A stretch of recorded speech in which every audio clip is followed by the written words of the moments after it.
I want to thank and applaud and commend and commiserate with all of those other parties and candidates who stood in this election. I think it's very, very important that people have a choice, and the people of West Belfast certainly had a choice in this election with a range of candidates standing, and they made their choice. And it's a very, very proud and humbling day for me that even with the shredded register that we increased, that Sinn Féin increased our percentage of the vote in this constituency. I want to thank my friends. I want to thank Clet and my family. I want to thank the Sinn Féin's National Election Department, our National Publicity Department, Cúga na Sé Conte, and Sean Bagley, who is our six-county Director of Elections. Now, in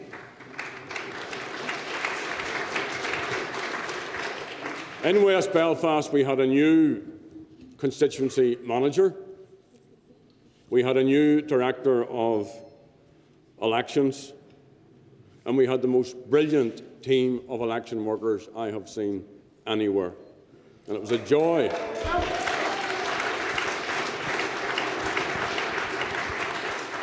It was a joy to be in the last month or so in Meath, along with Joe Riley, in the Donegal Gaeltacht, along with Grania McGilla, Gummaleskel, Grania McGillagady, and to be back around all of the six counties and to see where our party, where our activists, when others in government and other places were heaping invective on us, when they were vilifying us, our activists were on the ground, on the doorsteps, talking and listening to citizens.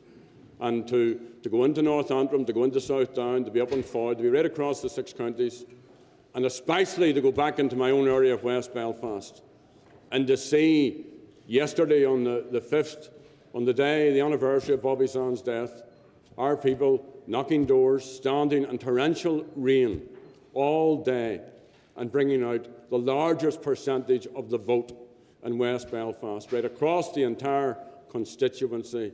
I just feel very, very, very proud and humbled to be part of such a brilliant group of people. Yous are smashing, bhí sibse galanta, go huntach agus tá mé fear wick díobse a lig. Well done to all the West Belfast Sinn Féin activists.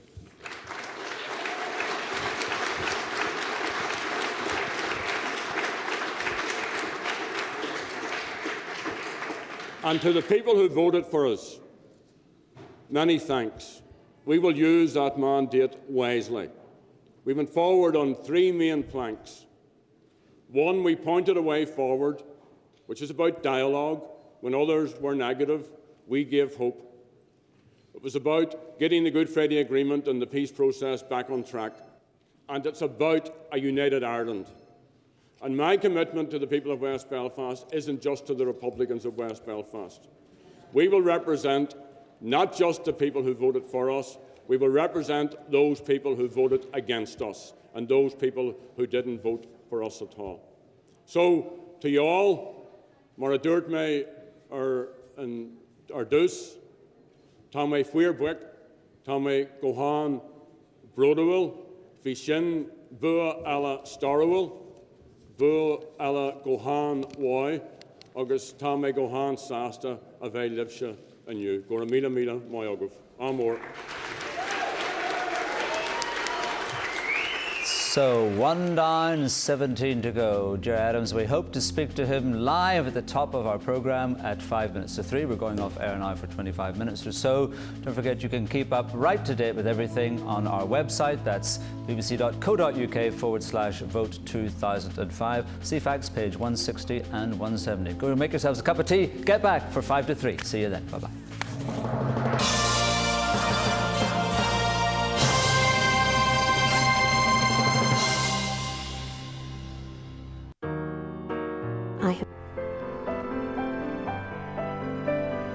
This is BBC One Northern Ireland, continuing our general election coverage with Noel Thompson.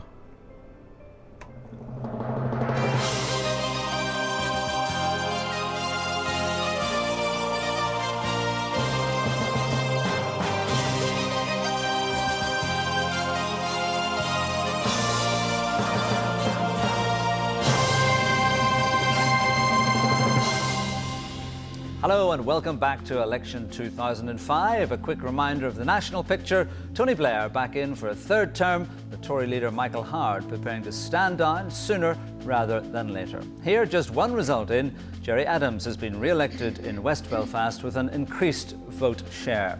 Stay with us for the rest of the afternoon as we bring you the excitement from all remaining 17 counts. We're live at each one, from Foyle in the northwest to Dromore in South Down, with all the action and drama. And I'll be here all afternoon with our political editor Mark Devenport and Dr Sydney Elliott from Queen's University. And with the help of our computer graphics, we'll be analysing the changing political landscape here and suggesting what it's likely to mean for you. And if you want to study those results at your computer screen, you can find them on our website at www.bbc.co.uk/vote 2005. They're also on your TV CFAX pages 160 and 170. As well as keeping you up to date with the latest news from Election 05, we want to hear what you think. You can email us at politicsni@bbc.co.uk or text us at 81771. You can see those details on the screen there. And if you're a digital viewer, you can press the red button on your remote control to see all of the winners' declarations throughout the day. Okay, so one result then. Let me give you a quick rundown of, if you missed the announcement. Gerry Adams has been re-elected with 24,000 votes. That's fewer votes than in 2001, but a higher percentage because there was a lower turnout. Mark and Sydney will explain how all that works. Alex Atwood, the SDLP, 5,033 votes. That's a big reduction for him from 7,500, nearly 8,000 in 2001. I actually understand I can go straight to the City Hall where Gerry Adams is waiting. Mr. Adams.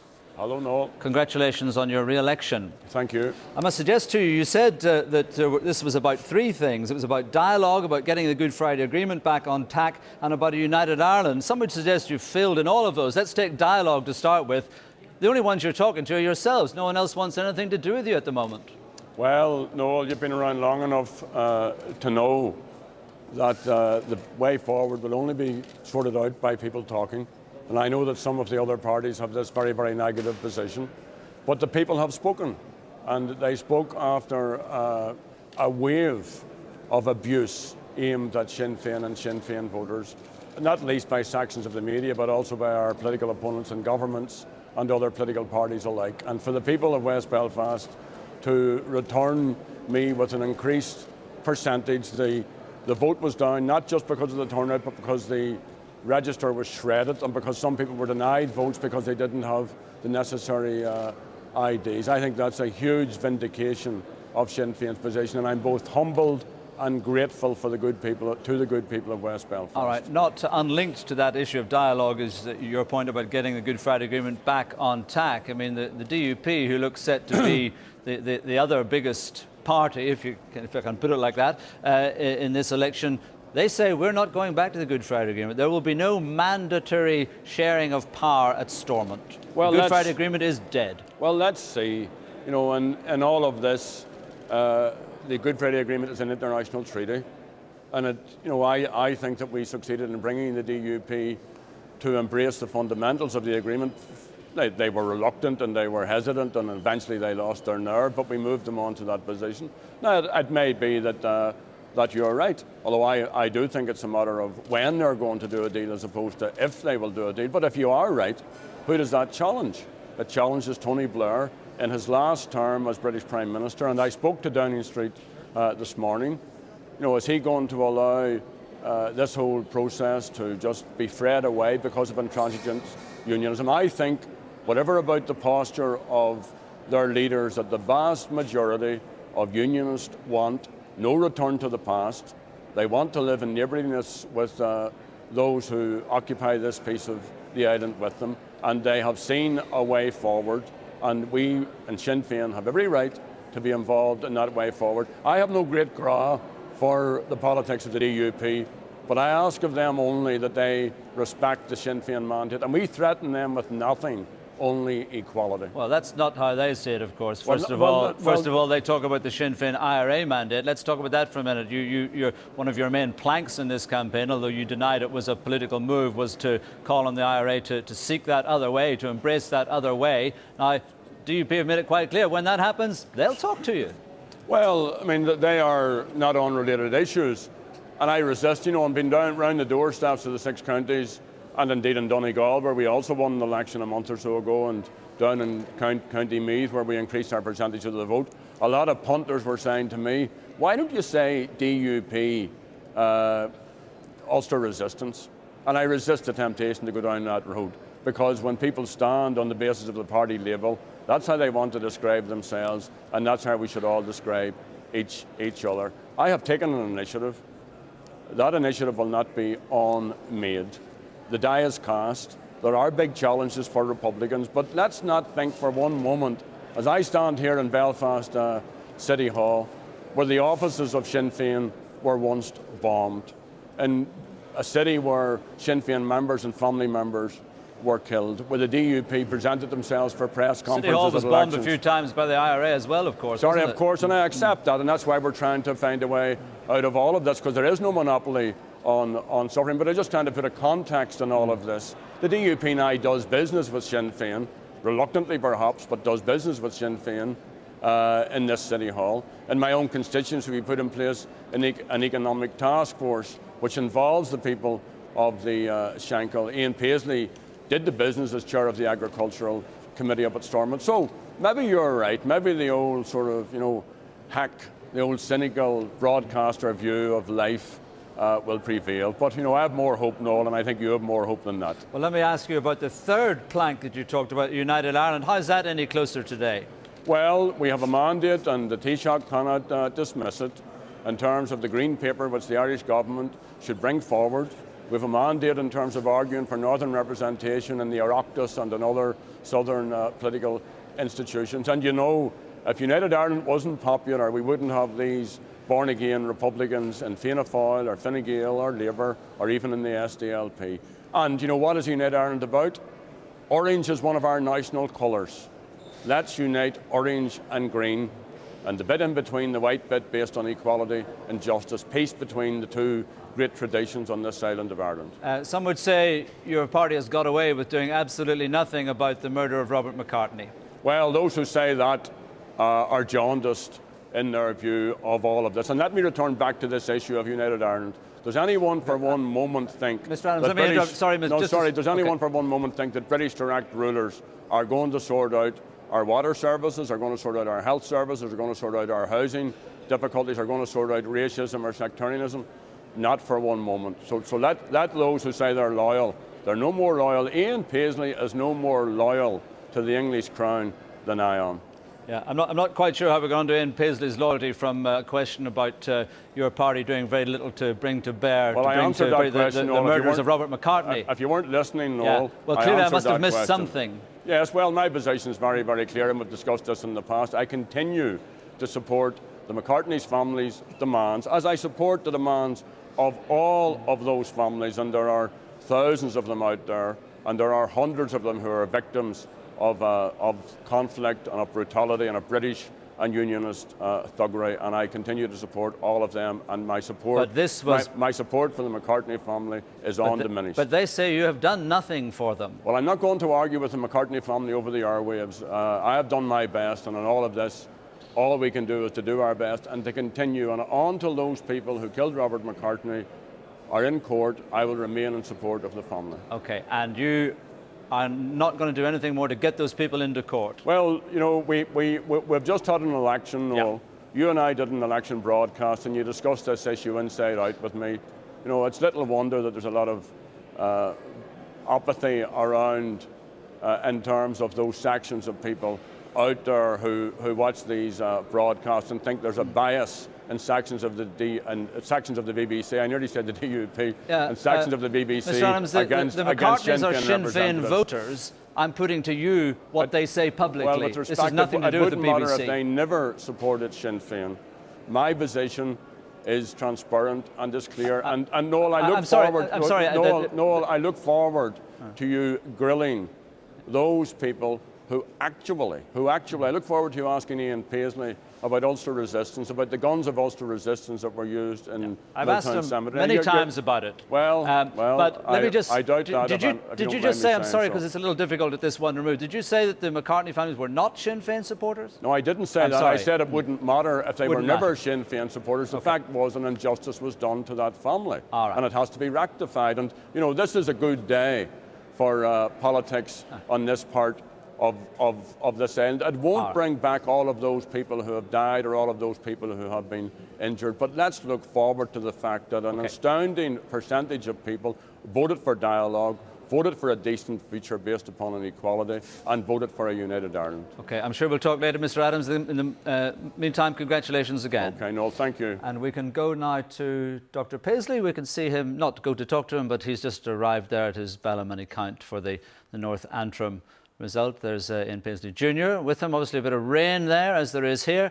And also in Newry Armagh, Paul Berry, who's in the middle of controversy at the moment, of course. Allegations made in a Sunday newspaper. And there's Mr. Berry turning up to see how his vote has gone in Newry Armagh. Mark, let's look in some detail now at West Belfast. OK, Noel, thank you. We've got the first full result in, so we're going to just chew the fat a little bit as far as West Belfast is concerned.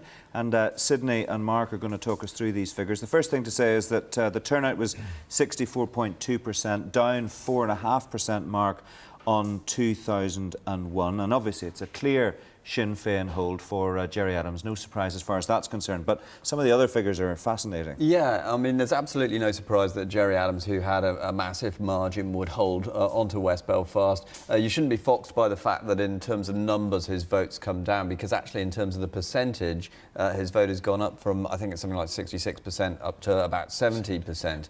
And there has been, if you like, a 4% swing on the nationalist side towards Sinn Féin and away from the SDLP. But what is as interesting as the top level figures here, Gerry Adams total and Alex Atwood's total, are those figures further down the list for the Unionist side. Diane Dodds of the DUP has also achieved a 4% swing towards the DUP, a 4% swing away from the Ulster Unionists, with Chris McGimpsey's vote crumbling there, down on 779. And that raises interesting implications. You can't really, build on one result and build into a trend. But if you were to see that 4% swing across the board, as Sydney will tell us, that could be meaningful for other seats. Yeah, I mean, that is the point. I suppose that Chris McGimpsey's going to be very disappointed. He had 2,500 votes last time round. Yeah, this is it's probably the worst Ulster Unionist performance in that constituency for a long time. It's an area where the DUP in the last few elections have actually developed themselves. OK, we can look at the swing in a little bit more detail in just a moment or two, but before that we want to go back over to Noel. Yes, indeed. Ian Paisley joins us now from that Ballymoney count. Dr. Paisley, a very good afternoon to you. How's it looking for you? Close thing again, I suppose? It's looking very well, but of course it's going to be quite a time before we get the final result. But it seems to be very good, and if I take over 50% of the vote, that will be a consolation and sugar of the cake. And I'm looking for the sugar in the cake. All right. Gerry Adams says this election was about dialogue. When are you going to start talking to him? I'll not be talking to him as long as he keeps his guns and his terrorism. He has failed the people. He has lied to us. He has cheated. He has planned to tell us that we're going to get peace. And he was all the time planning for war. And the only way forward for Northern Ireland is we must first win the war, and then we'll make the peace. On that subject, he says, what about Ian Paisley and Ulster resistance? If you call him Sinn Féin IRA, what about DUP Ulster resistance? Well, I just want to say to Gerry Adams, he should go home and take his beard off, and then he would change from being a bearded liar to a liar, a bare-faced liar. Well, you're saying you weren't connected with Ulster resistance. You clearly were. I never said anything of the sort. Don't put words into my mouth. In what way is he a liar, then? In what way is he a liar? He told us when he asks about your connections to Ulster resistance. And he told he was going to. What about his connections with those that did the murders throughout Northern Ireland? What about that? You didn't ask him that? No, I most certainly did. Weapons brought in for Ulster resistance were used in murders. Nothing to do with me. Weapons brought in by Ulster Resistance. You know rightly that I had dissociated myself from that before it happened. Okay. What are you prepared? I'm asking people to see if they can put or will venture a tally on the number of seats. So how many are you going to say you're going to get? Well, you'll just have to contain yourself and have patience. I know you haven't very much patience when you're questioning me. Well, I'd love you to have a guess, a public guess, Mr. Paisley. Oh yes, and then you would spin it. Paisley thought he was going to get this, and he didn't get it. Well, you just have to wait and see what he'll get. The people are being very good at this time. We've had a tremendous vote. If anybody else was getting a vote like this, you would be praising them. So just leave it alone. Well, if you win the seat, Mr. Paisley, I will congratulate you as I congratulate all the successful candidates. Let me ask you about your... you out of your agony now. The seat is won. Let me ask you about your candidate in Newry Armagh, Paul Berry, surrounded in controversies about allegations around a massage he had in a Belfast hotel. Has he got your full support? You know perfectly well that matter is in the hands of the law. It is already, proceedings are being taken, and I can't make any comment on that, and you know that. It's my understanding that no legal proceedings have been instituted with the Sunday World newspaper, Mr. Paisley, so you can comment. That is not true, and that's all I'm saying. The legal procedure is now running. There are no formal legal proceedings underway. I cannot. Well, do you, yes. in a general sense, does Paul Berry have your complete support? I am not answering any other question on that. Why not? It's a matter of great public concern. I say what? Go and ask Mr. Trimble about all the things that he has. Well, I will, but I'm asking you about a matter in your party. No. Well, I've told you what's happening. Well, I'm saying to you, as far as I'm aware, there are no formal legal proceedings underway. Do you believe in the principle that you're innocent until you're proved guilty? I'm asking you if your candidate has your full support. Do you believe in that principle? I mean, we're not talking about guilt here. We're not talking about a crime, Mr. Paisley. We're talking about an action, and or an alleged action, should I say? And so it's not a crime. It's not a matter of innocent before proved guilty. I'm just asking you to say, can you say that your candidate in Newry Armagh has your full support? I have far more important business to waste my time with you and the likes of you. We'll talk later, Mr. Paisley. Thank you very much indeed. Mark.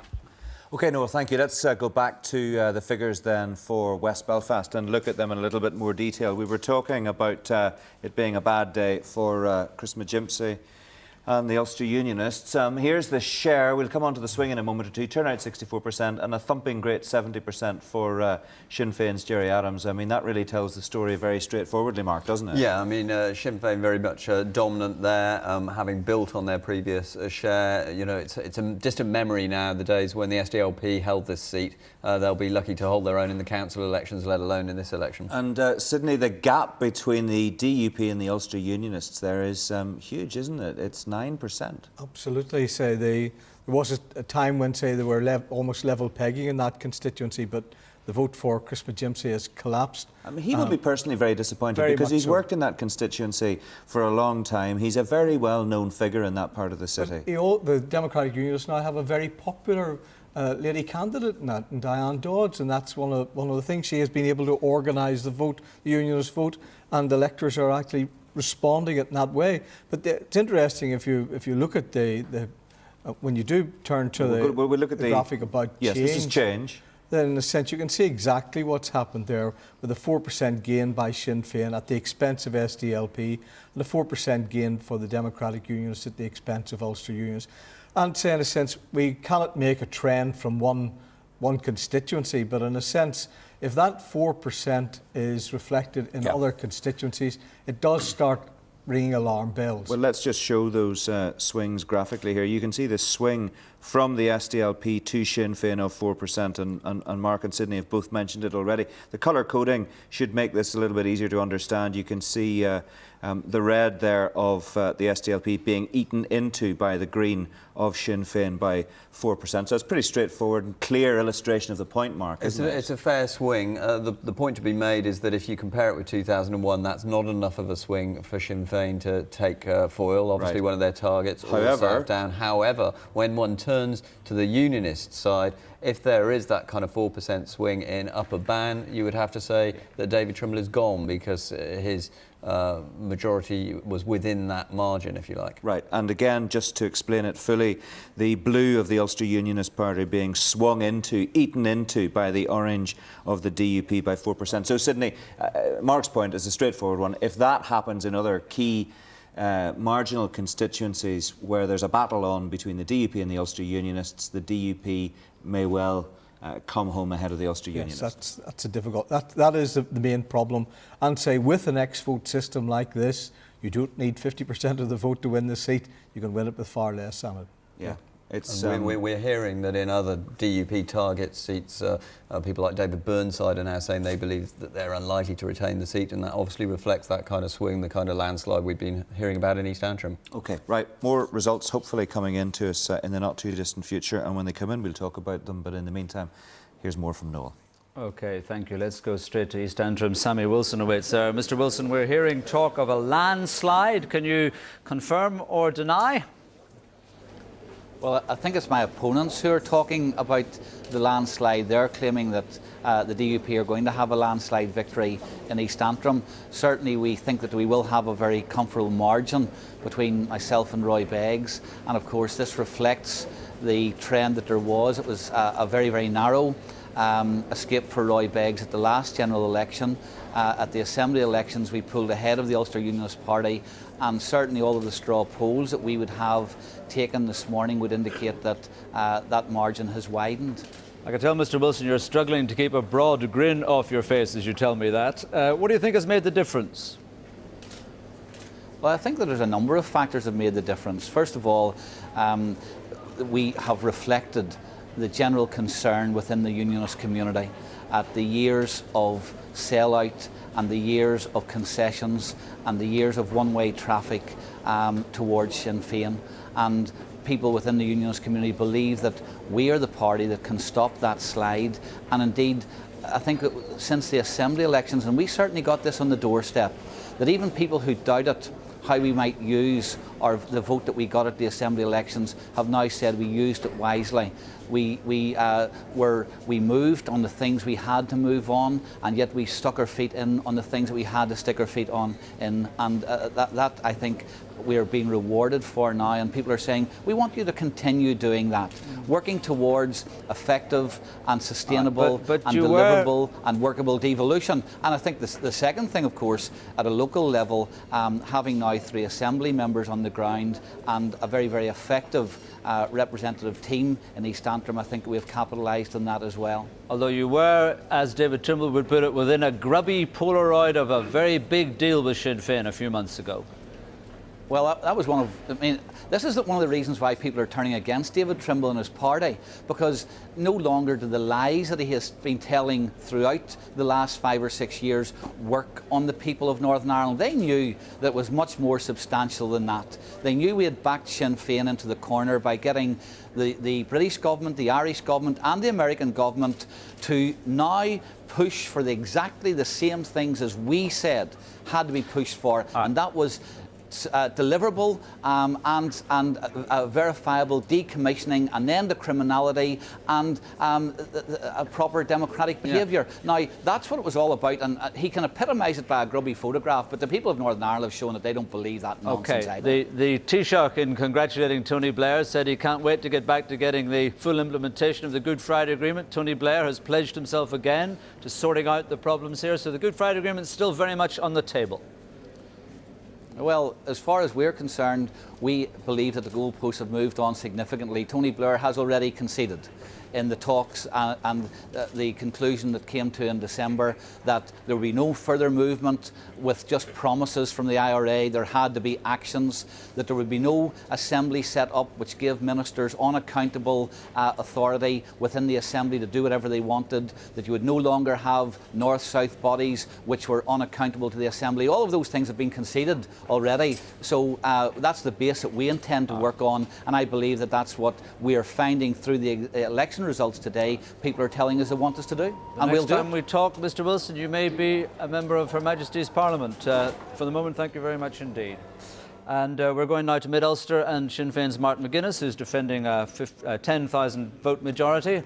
What's the story so far, Mr. McGuinness? Well, they're still sorting the votes, so it's much too soon to tell. Obviously, I'm quietly confident that the people of South Derry and East Tyrone will continue to support me and support my contribution to the peace process and the work that I do in the constituency on their behalf through our 3 advice centres throughout that constituency. I'll put a question I put to your party president. He said this was about dialogue, but as I don't know if you're able to hear Sammy Wilson there in East Antrim, they're not talking dialogue. It takes 2 to tango. Well, I mean, I'm around a long time, and I think that many people know that the Sinn Féin leadership is very serious about this peace process, and we recognise the mandate of Ian Paisley and the Democratic Unionist Party. I think at this early stage, you can say without fear of contradiction that there is no doubt that their mandate is going to be enhanced.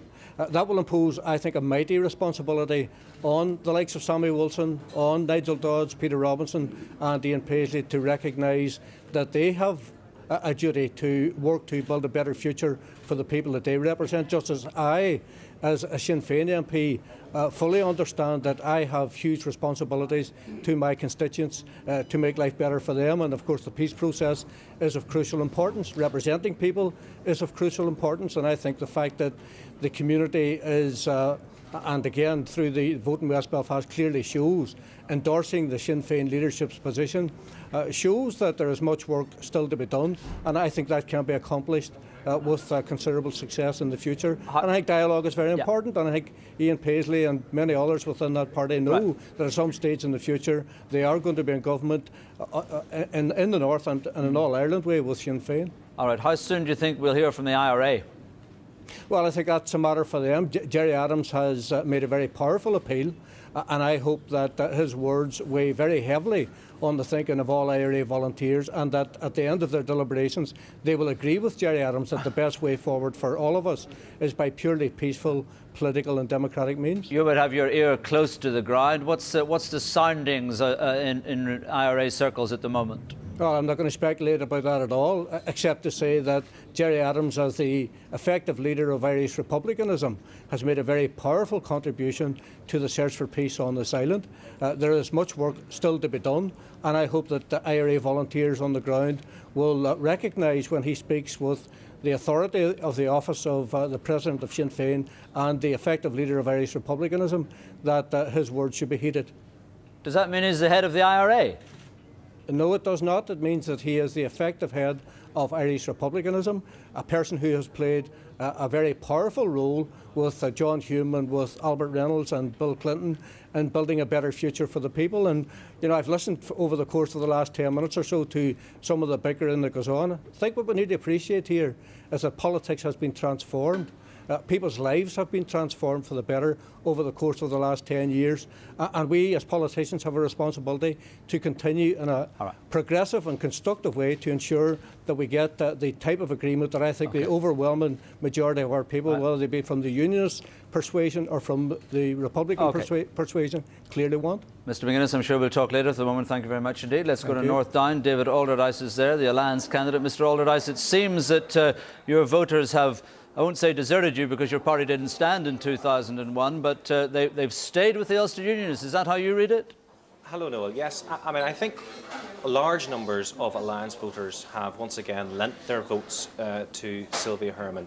And probably because of fear. They were fearful that the DUP would get in. And that's a perfectly reasonable tactic to take. But what is reassuring is that our tallies would suggest that at local government level, our votes have held up. In fact, we may stand some gains. Probably about 30% of the North Down vote has gone at local government level to Alliance. Well, you didn't stand, or your party didn't stand in 2001. Why did you bother standing this time round? Well, I think it's important that we offer people the alternative. But it wasn't important in 2001. Well, I think it was a situation where we were trying to support the Good Friday Agreement. And it was very frustrating when we saw the Ulster Unionists and the SDLP failing to work together and build things forward. Instead, we had stagnation, and we have a great deal of polarisation now. It seems as if North Down perhaps has bucked the trend, and it looks perhaps that Sylvia Herman will get in.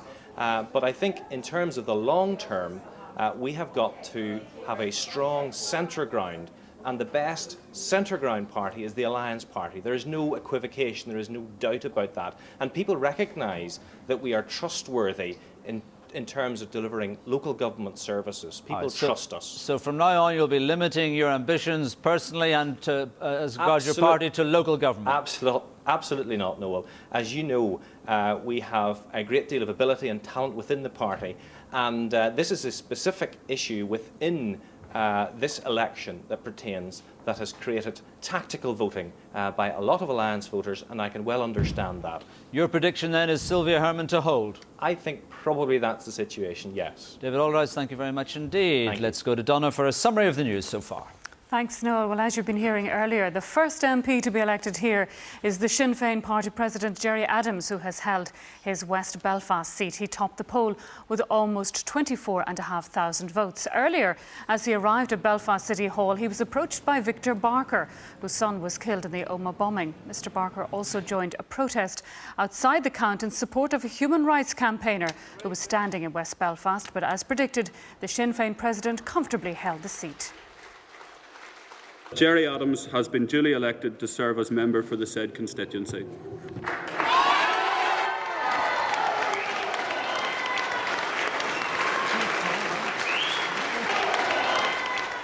In South Down, Eddie McGrady says he's confident of taking the seat there and sure he's received cross-community support. Always remember, South Down was a constituency where I worked for and I think got credit for working for the entire community. And in all past elections, I'm satisfied there was cross-community voting. And I don't even like to use the word cross-community. There was cross-political, but community voting. The DUP's Jeffrey Donaldson says he's sure his party will retain all its seats and make gains at the expense of the Ulster Unionists. Well, I think in both the council elections and the Westminster elections it's very clear that many former UUP voters have switched their allegiance and given their support not just to me as the Westminster candidate but also to our council candidates. The DUP is doing very well in this constituency and has firmly established itself as the leading unionist party here in Lagan Valley. The views of the politicians, and you've started to give us your views. John from Belfast asks, how can newly elected MPs who are already MLAs and councillors justify getting a full Westminster salary when they do a part-time job in the Commons? A Carrie Duff viewer says for once they agree with Lord Kilclooney. In the UK, results are known within 24 hours. That's across the water. Here in Northern Ireland, we come in last as usual. And Dublin viewer, that's Seamus, says the SDLP now need to realise that Sinn Féin are the true voice of nationalism and republicanism. Hard luck, he says.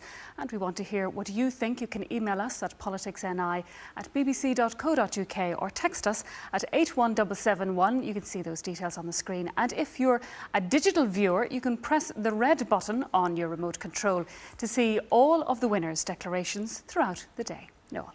Thank you, Donna. Well, the South Antrim seat has gone back and forward like a ping-pong ball between the DUP and the UUP in recent years. The UUP candidate, David Burnside, is with us at the count. I understand you're thinking of conceding this seat this time round, are you? No, I'm not, Noel, but I've been in here for about half an hour because I don't like election counts. So I came in for half an hour and I talked to my own people and I talked to David Ford, who's got a very good track record of predicting and going around the boxes on the floor behind me here. And my prediction before this, if it was 55% turnout, it was a DUP seat. Anyone would win it. on behalf of the DUP. Ulster Unionist Party needed up to the same turnout as the last general election, 62.5%. Because the first preference vote, DUP, Ulster Unionists, in the Assembly election was on a 53% turnout. David Ford tells me with the postal votes the turnout is around 57%. So that means it's very, very, very tight. But he also tells me, plus my own people, that they think it's going to go to William McCrea will be 2,000 ahead of me.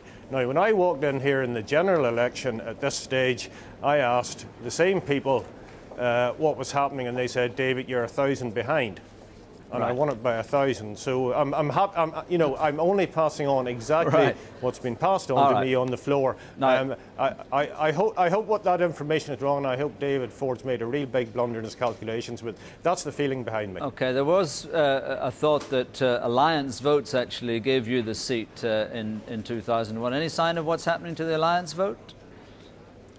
I don't know. I mean, the alliance vote is pretty small here. It's very hard to predict tactical votes. I tried to run a very positive campaign on the ground. I ran a very professional campaign, very good workers, very united within the South Antrim Unionist Association. So I don't see any problem on the campaign. But there is a factor. There's a factor still there, I'm afraid, and that is, David, I would vote for you, but I'm not voting for a party led by David Trimble. All right, so you're looking already, win or lose this seat, you're looking to a realignment of unionism after the election. Well, the realignment is always what I wanted. What worries me about you can have realignments and realignments. The realignment of unionism is united unionism. It's not DUP domination.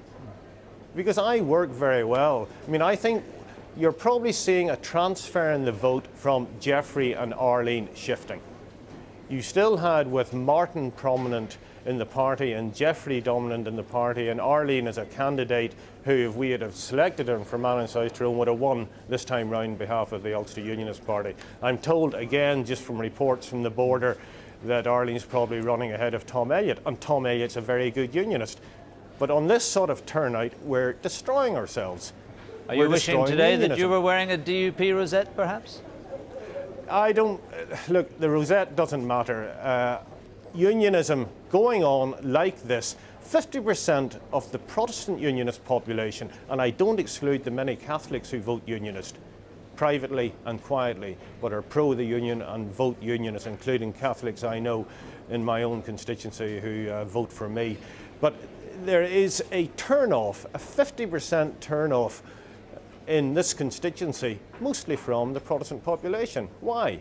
Because they're fed up with both unionist parties. There's a turn-off and disillusionment with politics, both on the mainland and in here, because society is moving on. It's reasonably peaceful. There's not an awful lot of unemployment. People are worried about the day-to-day things, education, water charges and the rest. But they don't think politics can affect it. All right, and that worries me about the state of politics. It worries me about the state of politics. That's different from saying that they're not... Sorry, just let me put this point in. You're saying that people are disillusioned, but you're also saying that they're not voting for you, David Burnside, because your party is led by David Trimble. You can't have it both ways. Either they're disillusioned with politics or they hate David Trimble. No, they're both. No. It's not having it both ways. Those who aren't voting are, if I could put it this way, fanatically apathetic, because they don't want to take part in the political process. They see a vote for an assembly, and an assembly it's stop, go. They don't see real impact and influence in politics. They see the election of politicians without changing their lives. They see a lot of razzmatazz on politics and a lot of rows and arguments publicly, and they don't think politicians really affect the future of their lives. That worries me about politics generally, and it doesn't matter who people vote for, nationalist or unionist in Northern Ireland. I think there is a lack of trust in the unionist population that stems from the two problems that started our electoral decline, and one was going into government with Sinn Féin without the end of Sinn Féin IRA terrorism. That is still seen as a lack of trust that the Unionist Party broke its word, and I still believe there's an overhanging element of the treatment of the Royal Ulster Constabulary. I've said that consistently, and I still believe it. All right, David Burnside, for the moment, thank you very much indeed. Let's go to David Trimble's constituency, Upper Bann. Conor McCauley is there. Conor. Noel, the vote hasn't even started here yet, and just within the last couple of minutes the DUP have been claiming victory. David McConaughey, who's the DUP campaign manager, has said on the record that he believes the DUP has this seat. He said, looking at the tallies, they've polled very strongly, obviously in Craigavon, as we were talking about earlier, but also in Banbridge, and he's saying that the UUP are conceding that the margin of victory could be anything between 3,000 and 5,000 votes. And I have to say, literally just about a minute ago, John Dobson, who's David Trimble's election agent, was standing just off to my right. I stepped off, I had a quick word with him. I said, is this correct, Mr. Dobson? Are you conceding? He said, absolutely not. We're not conceding anything at this stage. As far as he's concerned, this is still on a knife edge. It would be very early to concede when they've just started counting the votes. But anyway, Conor, thanks very much indeed. Let's see what's happening over at Mark's end. OK, Noel, thanks. I mean, I think maybe it might be a good idea just to hear from Sydney and Mark at this stage as to why it is, after so many hours of sorting and verifying, they're only getting around to counting in Upper Bann, and we're still, however many hours in, looking at one result and 17 to go, Sydney. Well, the comparison, say, with English constituencies is enormous. Everyone saw how quickly Sunderland came in last night. It was 45 minutes. It was. In a sense, I think the view is that they're being super careful.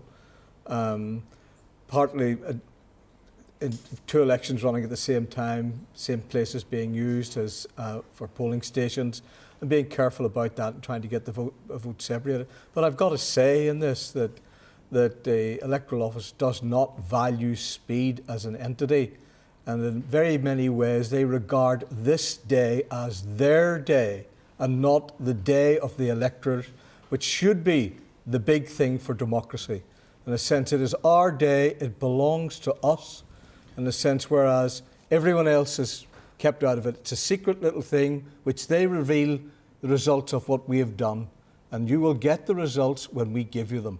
In a sense, I think that attitude of mind needs to change seriously. Mark, your thoughts? They certainly prefer to be right rather than first, you know. And what they've been doing during the course of the morning is opening up all the council boxes, and you would think, look, hang on, the council vote isn't going to happen until Monday. Why do that? Now they're doing that in order to make sure that nobody has put in by accident their white Westminster papers, and so they've been sorting that out. But in a way, it's sort of obviated the whole point of having two separate boxes, because in England, for instance, you put them all in the same box, and the tellers, as they count them, just put those to one side and count them at a later stage. They're also going through various kinds of verification which they don't do in England, and maybe it's because of the sort of history of allegations of fraud here in the past, that they want to make sure that the number of papers they've got equates to the number of papers that they've given out. It all adds up to a rather ponderous count, you'd have to say, and it leaves us kind of clutching for more results earlier on. What about Upper Bann? We're hearing the DUP are pretty positive about it at the moment, and they're only just counting. But obviously they've got their own sources, and they're basing that on something, presumably. It's too close for anybody to make any definitive calls at this early stage. But would that tie in with the kind of things you're hearing? We were worried in the sense, not worried, but we were looking and seeing a 4% swing in West Belfast. Not one where you might take as typical, but nevertheless, the parties nowadays in elections in Northern Ireland are very good at looking at the ballot boxes when they're opened, getting their own tallies, and of course you've got to look at the sources of that information. And in a sense, while some DUP people might be saying it's going our way, Ulster Unionists are saying we're not going to concede anything on it yet. The sort of thing they're doing in guesstimating is, for instance, you open up a council box and that's not your Westminster paper, but you're looking at it and you're saying that's a really strong area for us, and they've been polling really strongly there, so you can deduce that in the Westminster election you're going to do well. Just a word on tactical voting, which perhaps our panel might want to pick up on in a moment or two. It's a bit of a confused picture, isn't it? There is apparently some evidence of it, Mark, happening in Foyle and North Down, but there doesn't seem to be a great deal of evidence of it in Upper Bann and South Belfast. Yeah, well, I mean, it's very interesting that we see David Alderdice of the Alliance conceding that effectively Alliance voters are heeding the message that some nefarious, dodgy leaflets were telling them to do, which was to back Lady Sylvia Herman in North Down. So they've obviously decided that she's a sort of alliance kind of a woman, and so they've decided to back her there. We also see in Foyle, William Hayes saying, during the campaign he said, oh, there'll be no tactical voting. Now he's saying there's been massive tactical voting, but David Trimble would really like those nationalists, especially around Banbridge, to come out for him, and the turnout figures aren't looking good for him. Final thoughts, Sydney? It was curious what William Hayes said, that his vote, the Democratic Unionists, was solid, but many Unionists were actually tactically voting. In other words, Ulster Unionists were tactically voting. And so it was interesting as well to see if it is true as what's happening in North Down. A constituency which many people regard as a bit odd in a way, by not voting or voting. David Ford may have had a different view about what Alliance voters should have done in North Down, but it's quite typical, I suppose, even of Alliance people who live in the area, that they would not accept instruction. Okay, thank you both very much for now. Noel? Yes, indeed. Let's turn to our panel who've been patiently sitting while we've been going around our outside broadcast units. Lord Kilclooney, just picking up there on what David Burnside said, you said before this election 100,000 Unionists need to come out. Turnout is so important to the Ulster Unionists in this election. But David Burnside says 2 reasons for it: apathy and David Trimble. Well, yes, we needed those 100,000 to come out, and they haven't come out. And I think the real reason, and David referred to it, is the squabbling going on between the DUP and the Ulster Unionists. There's a terrible lot of nastiness between the two parties. I think that would be putting it mildly. Yeah, exactly. And that turns people off, and especially that 100,000 I was talking about. Because I watched this election campaign, and there were many mishaps in the Ulster Unionist campaign itself. But I kept saying to her, well, what really is the difference in policy between the DUP and the Ulster Unionists? Try and identify what the real differences are. There are kinds of allegations, we go to Parliament more often than you do, that kind of nonsense. And something about a photograph for the IRA decommissioning. Well, you know, in fairness to the DUP, the Dublin government, the British government, wanted photographs as well. You know, it wasn't just the DUP. So I thought these kind of allegations were not helpful. What we needed in the UUP was a policy which was different from the DUP, which people could identify with and come out and support. Such as?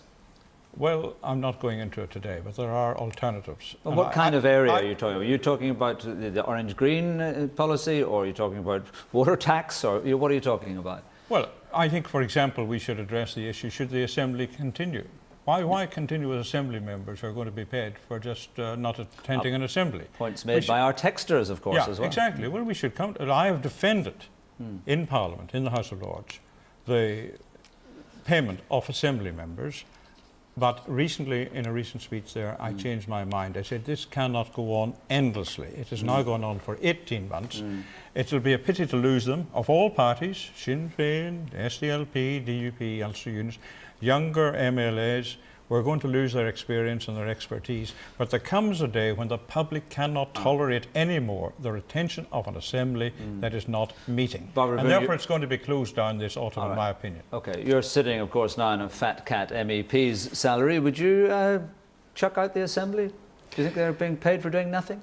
Well, I think that the public are clearly going to ask questions after a time if people are elected to an institution that isn't there. But our answer is to bring the institution back. Our answer is to put the power in local hands. And we got on the doorsteps, whatever party or part of society we were talking to on the doorsteps, people were saying, you know, they were worried about education cuts, they're worried about rural planning and the allocation of how many houses can be built in different council districts. They're worried about water charges. They're worried that decisions will be taken without their local politicians being able to be part and parcel of those decisions. That's why I think we fought this on a positive. We fought this we didn't get into the let's have a go at everybody else. We got out and said to people, we have a strategy. We've had a whole way of working forward. We have initiative from Gerry Adams. It's the most positive plan for the future. Go for trying to ensure that local people can have a say. Because I also got people whether they were from unionist or nationalist household, saying they were concerned about whether or not things were just happening without them having any say and without them their vote meaning very much. There is, Jim Allister, and I found it in people I spoke to when BBC News and I went round Northern Ireland with a big yellow bus. I mean, people are saying, for heaven, from all political persuasions, get the Assembly up and running again. People really want it, don't they? People probably do want a closer government through devolution, but they want it on a democratic basis.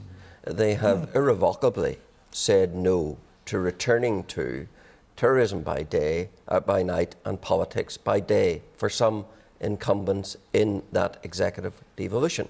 We're not going back there. We tried that. It was called the Belfast Agreement. It failed. The hunt which set that up is defunct. If there's to be devolution, it has to be on an exclusively democratic basis. And the real issue is this, that are we going to go on having the three parties, and four if you count the Alliance Party, who abide by democratic principles, held to ransom and punished equally with Sinn Féin, or are we going to restrict the punishment where it should lie, which is with those who are offending the democratic rules? And we say very plainly that the way forward is to go forward by voluntary coalition, a coalition of the willing, those who have democracy exclusively on their side, who are not tainted or whose mandate is not corrupted by an attachment to violence, and let those parties go ahead. And I think at the end of this, one may be tempted to make this comment, that at the end of the day, it might, from a selfish political point of view, be seen that the party, in fact, that needs devolution the least will be the DUP, because we're going to have the dominant position at Westminster. The Ulster Unionists may be down to one representative. The SDLP may be down to 2 or 1 representatives, and the Sinn Féin won't be there at all because they don't go. So, the parties who have been holding out on voluntary coalition need to address the issue seriously. Well, we have one of them right here. Are you in the Eddie McGrady or the Mark Durkin? Well, I'm in the SDLP camp, and the SDLP policy is very clear, and we have repeated it. Yes, it is very clear. People have said Eddie McGrady and Alistair MacDonald did not say what you are proposing.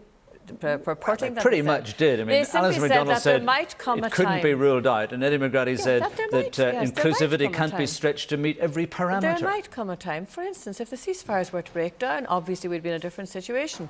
But the reality is that we were the party that built inclusivity into the agreement. We're not going to depart from the agreement. Now, it is worrying to hear Jim Allister talking as the DUP gets stronger about how they are going to carry out their mandate to smash the agreement. But let's not forget, Noel, we had the agreement up and running, we had power sharing executive, and even though the DUP said they weren't in it, they were sort of half in and half out. We had power sharing between the Ulster Unionists, Sinn Féin and the SDLP and the DUP. We had the North-South institutions running, and why did it all go wrong? No, sorry, Noel, just give me the same time as others. Why did it all go wrong? Because some parties didn't live up to their commitments. And that's the reality. The Ulster Unionists took too long, took a year and a half before they got into power sharing, and then Sinn Féin dragged their feet, or the Republican movement rather dragged their feet. And the reality was that, and we're seeing it now, that the Ulster Unionist community in general lost faith and felt they'd been conned. And that is a tragedy for Northern Ireland, because the only way forward is through power sharing, North-South institutions, and we're now going backwards instead of forwards, listening to Jim Allister talking here today. I want to try to tease out from you. You talk about in the conditions where, for example, the ceasefire broke down. Well, we've had the Northern Bank robbery, which your party believes was carried out by Republicans. We've had the murder of Robert McCartney. We've had the Chief Constable saying that there's still targeting, the collection of information is still going on. What for you constitutes, in 2005 or thereabouts, a breakdown of the ceasefire? Well, Noel, I would a return to all-out war? I would suggest that you ask the two governments, because remember, it's only a few years ago since we were asked to exclude Sinn Féin on the basis that the ceasefires had broken down, and then the Secretary of State, then John Reid, turned around and said, oh, well, by the way, of course, I won't say the ceasefires have broken down. What were they trying to say to us? You have to make your own moral judgment. We make our own moral judgments, but we are a political party, and we're not going to be patsies to anyone else, and the two governments have to bear their responsibility as well, because they have not. You've been making a pretty good job of being patsies to Sinn Féin. So we're not patsies to Sinn Féin. You have not stood up to them at all. You created their political emergence through the the Hume Adams talks, he sanitised Sinn Féin, he house-trained them politically, and now the viper that he's took to his bosom is sucking away your political blood, and you haven't got the courage to stand up and realise that you have to stand on your own feet and form a voluntary coalition with those who are Democrats. Very quickly come back. We have plenty of time to talk. Don't worry. We did bring Sinn Féin into the political process. We encouraged them, we held their hand, and we did it for the good of the people because we did bring about changes, and they have come now onto our ground, and we're pleased about that. And we may have paid a price. Pleased about that? No, onto our ground of politics. And your seats. And that may well be. But we have paid a price for that. Is there any other political party who would put people before power? I don't believe there is. I'm going to stop it there. We will come back to this discussion, though. Let me go to Kieran Turish, who's in West Tyrone, where an interesting battle is on. Kieran, what's happening? Indeed it is, Noel. We're still waiting for the turnout here in West Tyrone. There have been different guesstimates, but we have no indication yet. We're told that when we get that turnout that we should get a result about an hour and a half to 2 hours, possibly after that. As regards who's going to win, well, Sinn Féin are very confident that Pat Doherty, the sitting MP, will be returned. He has a majority of 5,000 from 2001, and Sinn Féin believe that he will get at least that sort of majority this time around, possibly a bit more. So they're fairly confident at the moment. What about Kieran Deeney, the Omagh Hospital candidate, who's now much more than that, of course? His camp are cautiously optimistic. That's how it was put to me. And of course, this whole campaign has been dominated by that issue, the spat, the very public controversy between his campaign and the SDLP over whether or not the SDLP should stand aside. He was hoping that the SDLP would stand aside. Indeed, he would have liked the other parties to do the same, to give him a clear run to highlight, as we know, the Omagh Hospital issue. The SDLP here in Omagh was divided on that, of course, we know that. Some wanted to stand aside, others wanted to run, and the hierarchy of the party, of course, wanted to contest this and all the seats. So in the end up, Eugene McMenamin has been running for the SDLP. Many would see that he's got the poisoned chalice. Now, it's thought that perhaps Kieran Deeney may take votes of the SDLP, and then in unionism there's the battle between Derek Hussey and Tom Buchanan of the UUP and the DUP respectively. How that should all pan out is that should split the vote in unionism, and what it means, according to those who know and those who are in the know in this constituency, is that Pat Doherty should retain the seat. But there are always upsets, like the FA Cup. There are always upsets in elections, and who knows? Oh, to be in the know, Kieran. We'd be in the money. Right, thank you very much indeed. Jim Fitzpatrick is in South Belfast, an intriguing seat here. Jim, we're hearing whispers that the DUP are saying that the SDLP might have whipped this one. I think I'll be very careful about those whispers, Noel. I'm not quite sure where they came from. I did double check with the DUP a short time ago, and both the DUP and the SDLP are saying that this is too close to call. The one thing that all the parties are agreed upon at the moment, including the Ulster Unionists, is that Michael McGuinness is in third place. He was here a short time ago. His nickname is the Undertaker, and I can say that he looked particularly funereal today as well. You're saying that he believes he's in third place, or everyone else is saying he's in third place? I think his own party, his own people are saying that he's in third place. The SDLP and the DUP are the ones fighting for this seat. It's between the Ormeau Road doctor, Alistair MacDonald, or the former RUC officer and chairman of the Police Federation, Jimmy Spratt. And both the DUP and the SDLP are saying that it may well come down to a couple of hundred votes, which leads many people to think that there could well be a recount here in South Belfast. OK, thank you very much indeed, Jim. David Ford, the Alliance Party leader, is in his constituency of South Antrim. Hello, Mr. Ford. Oh, quickly popping into a place like Sooty. Good afternoon. We're talking here about tactical voting. It seems that your voters have abandoned David Alderdice in North Down and may also have had some influence in other constituencies. What do you say about that? Well, I don't know who's abandoned whom in North Down. I do know, Noel, that our voters appear to be standing firm for alliance in the local council elections in North Down. It's maybe a bit too early to talk about the Westminster election. I also know that here in South Antrim, we're holding firm on the Assembly vote that we got 18 months ago, and in neighbouring East Antrim, Sean Deason's vote appears to be somewhat up on that election. There was talk in 2001, indeed, that Alliance votes helped David Burnside to that seat. Any sign of that There's happening? absolutely no doubt. No, there's absolutely no doubt that in 2001 people were persuaded to vote for David Burnside thinking they were supporting David Trimble. I think the people of South Antrim don't see it that way now. I think that's why the Alliance vote is back up, and I think it will continue to go on up. All right, a question I put to David Alderdice. You're now abandoning all pretensions to being a Westminster-based party and going to content yourselves with local government.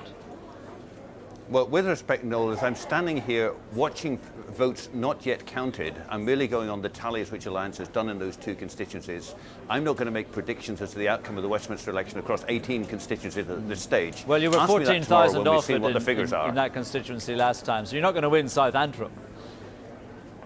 No, I wasn't expecting to win South Antrim. Well, what I was expected to do was to build on the base that we got in the Assembly election, show that Alliance is here to stay, and I've no doubt, having looked at the local council votes, that we are building at a higher level there, and I think that will reflect through into Westminster elections in the future, now that any question that David Burnside was a moderate is out of the way. OK, we'll talk later. Mr. Ford, thank you very much indeed. Mark.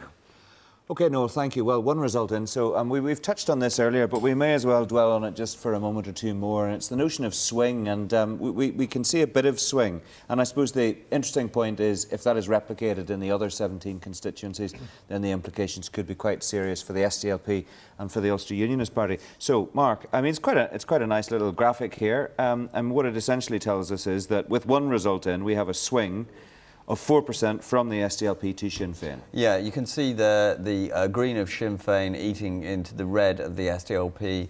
Now, you know, there's more or less a supposition that Sinn Féin are going to take Newry and Armagh. The question is, what would that swing do in the other target seats of Foyle and South Down? Compared to the 2001 Westminster election, that would not allow them to eat into that territory. However, of course, in Foyle, the 2001 election involved John Hume, and his re-election was more a coronation than an election each time there. The result between the two parties was much closer in the 2003 Assembly election, and a swing of that kind will be significant.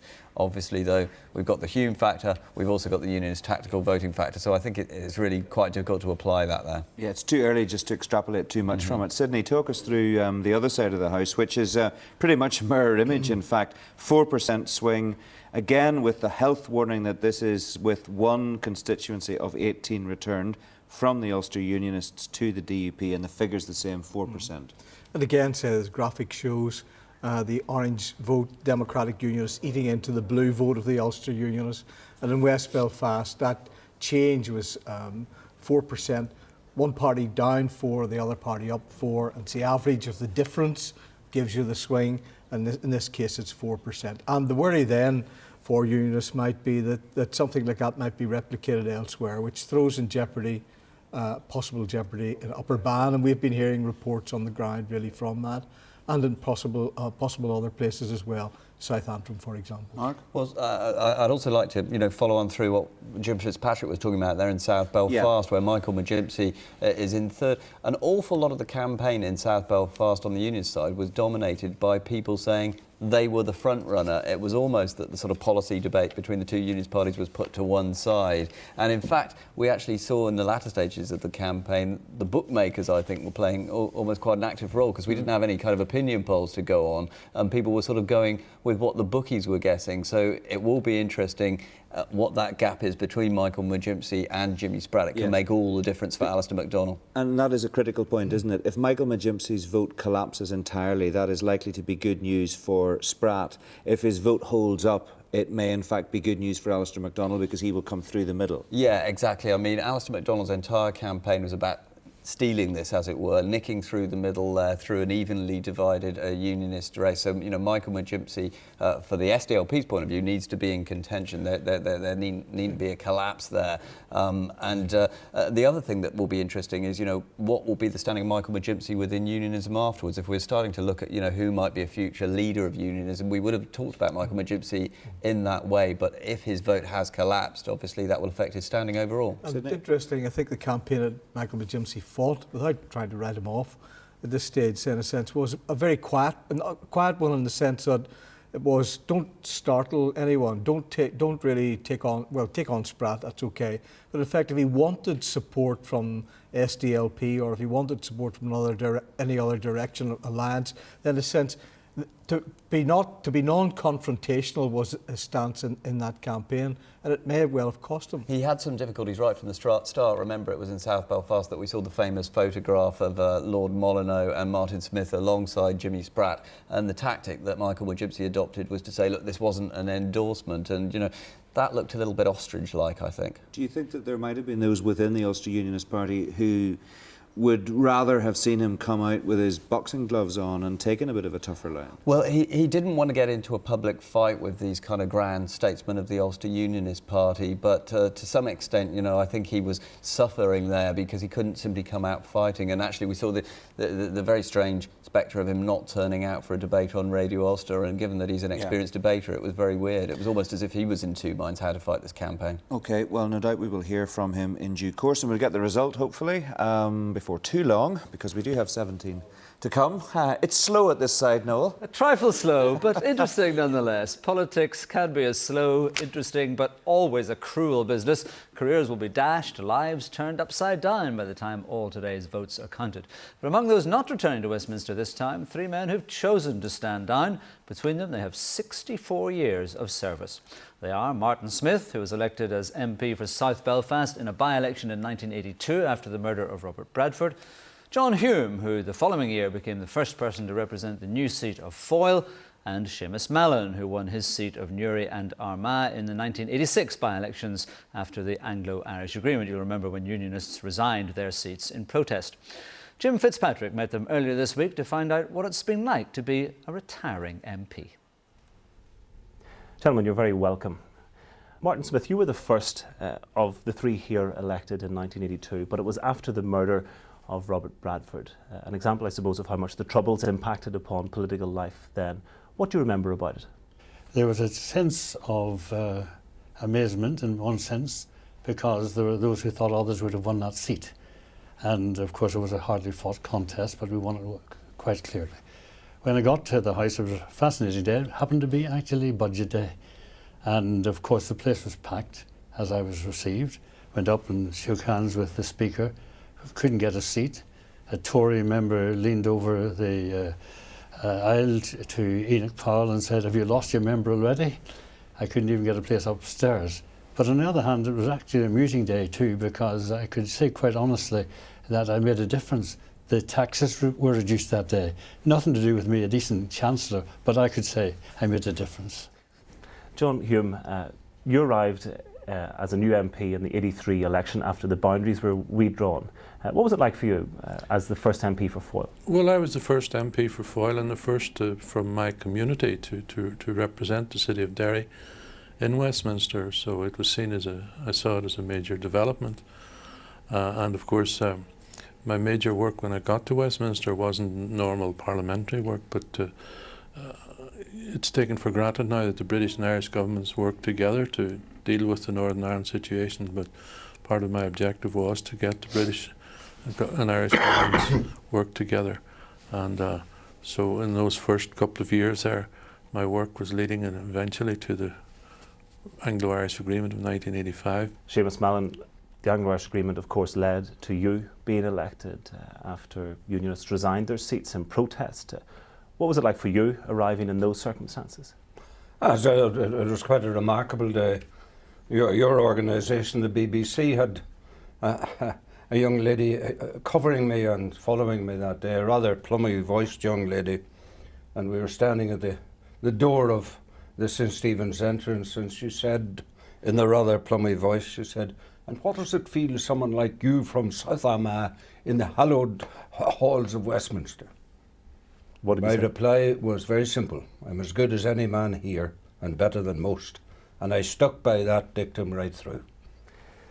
Do you remember how it changed your life? It must have been hard working up to that day, sacrifices that politicians here have made. How did it change your life becoming an MP? Fundamentally it changed it. First of all, one had a salary, and I was someone who had been living on £4.68 supplementary benefit for about 4 years before that, so that was quite a relief. And the work itself was intriguing. I have to admit I loved the House of Commons. I loved the work, and I'll miss it greatly. John Hume, How did you work your family life in with all of this? Because you not only were an MP but an MEP. Did you find it a strain having to travel to London consistently? Well, yes, my wife at that stage was a teacher, but then we discussed it and decided that she would become my secretary, so that we were in regular contact, and when I would be away she would be dealing with constituents directly. So in that sense we turned my membership into an absolute family membership, and that helped enormously. I think people don't realise how difficult it was for people's families.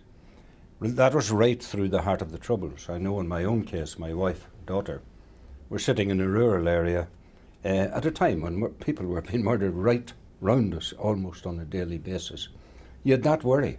We also had the hung parliament at that time, shortly after that time, and I had the experience on a number of occasions. You got back home into what is now the international airport to get a message. You get on the next train and come back because there's another vote at 12:45 tonight.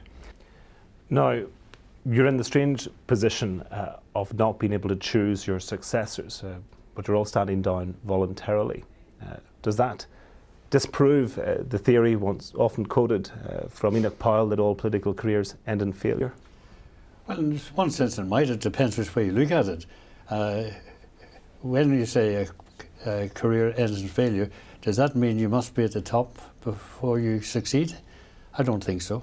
I think you do what you're able to do and move on. And I don't think one can then assess it in failure unless one had vaunting ambition, and in tramping over people to get to the top, you suddenly came down with a mighty crash. Political careers never end with great joy, because you have the nostalgia, and that's human. It will always be there. You have the regrets, because you're leaving something that you held to and you valued very, very dearly.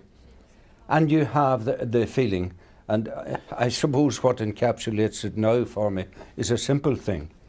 The post arrives now in the morning, Seamus Mallon, Esquire.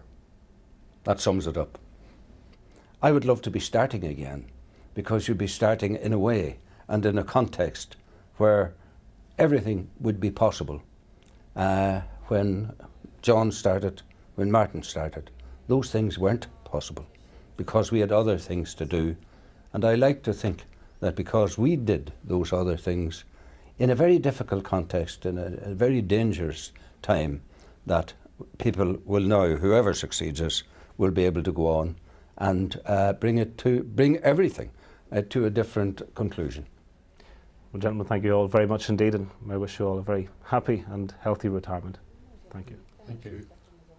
They're all wearing well, aren't they? We should be so lucky. OK, we're going to go to South Antrim now, where the Reverend McCrea awaits us, a DUP candidate there, of course. Mr McCrea, you have been an MP. You were retired rather than retiring, but now there's a chance you're going to get back in. How's it looking?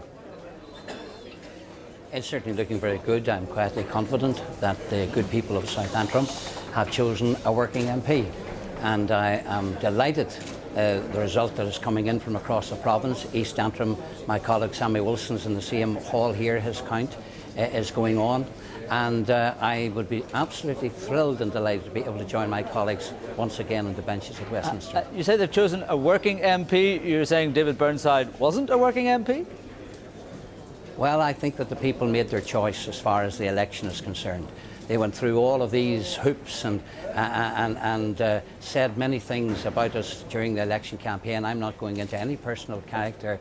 Well, it sounds a bit like it to me. I'm just waiting. No, I'm just quietly waiting for the result, and looking forward to having the privilege and opportunity of once again representing the people of South Antrim at Westminster. That is a privilege, and I count it a tremendous privilege. Yeah, and I suppose you'd be the first to say you're very lucky to have a second bite at that cherry, because they dropped you once before. Well, of course, I mean, you might say that the people have a right to make their choice. And you see, that's what democracy is all about. You might find that difficult at times. It's never easy whenever people make a different choice. But here the people have an opportunity. I believe this is a red letter day for unionism. And I think right across the province there is rejoicing within the hearts of unionism. And once again we're seeing unionism confident and revitalised again. It's vibrant, it has got a voice that I believe that the Prime Minister and the rest of the House of Commons will have to clearly listen to, because it is a voice from the heart of the people of Northern Ireland that have suffered so long from under the heel of terrorism. All right, Mr. McCrea, we'll talk later. Thank you very much indeed. Back to our panel. Jim Fitzpatrick, I beg your pardon, in South Belfast. Jim.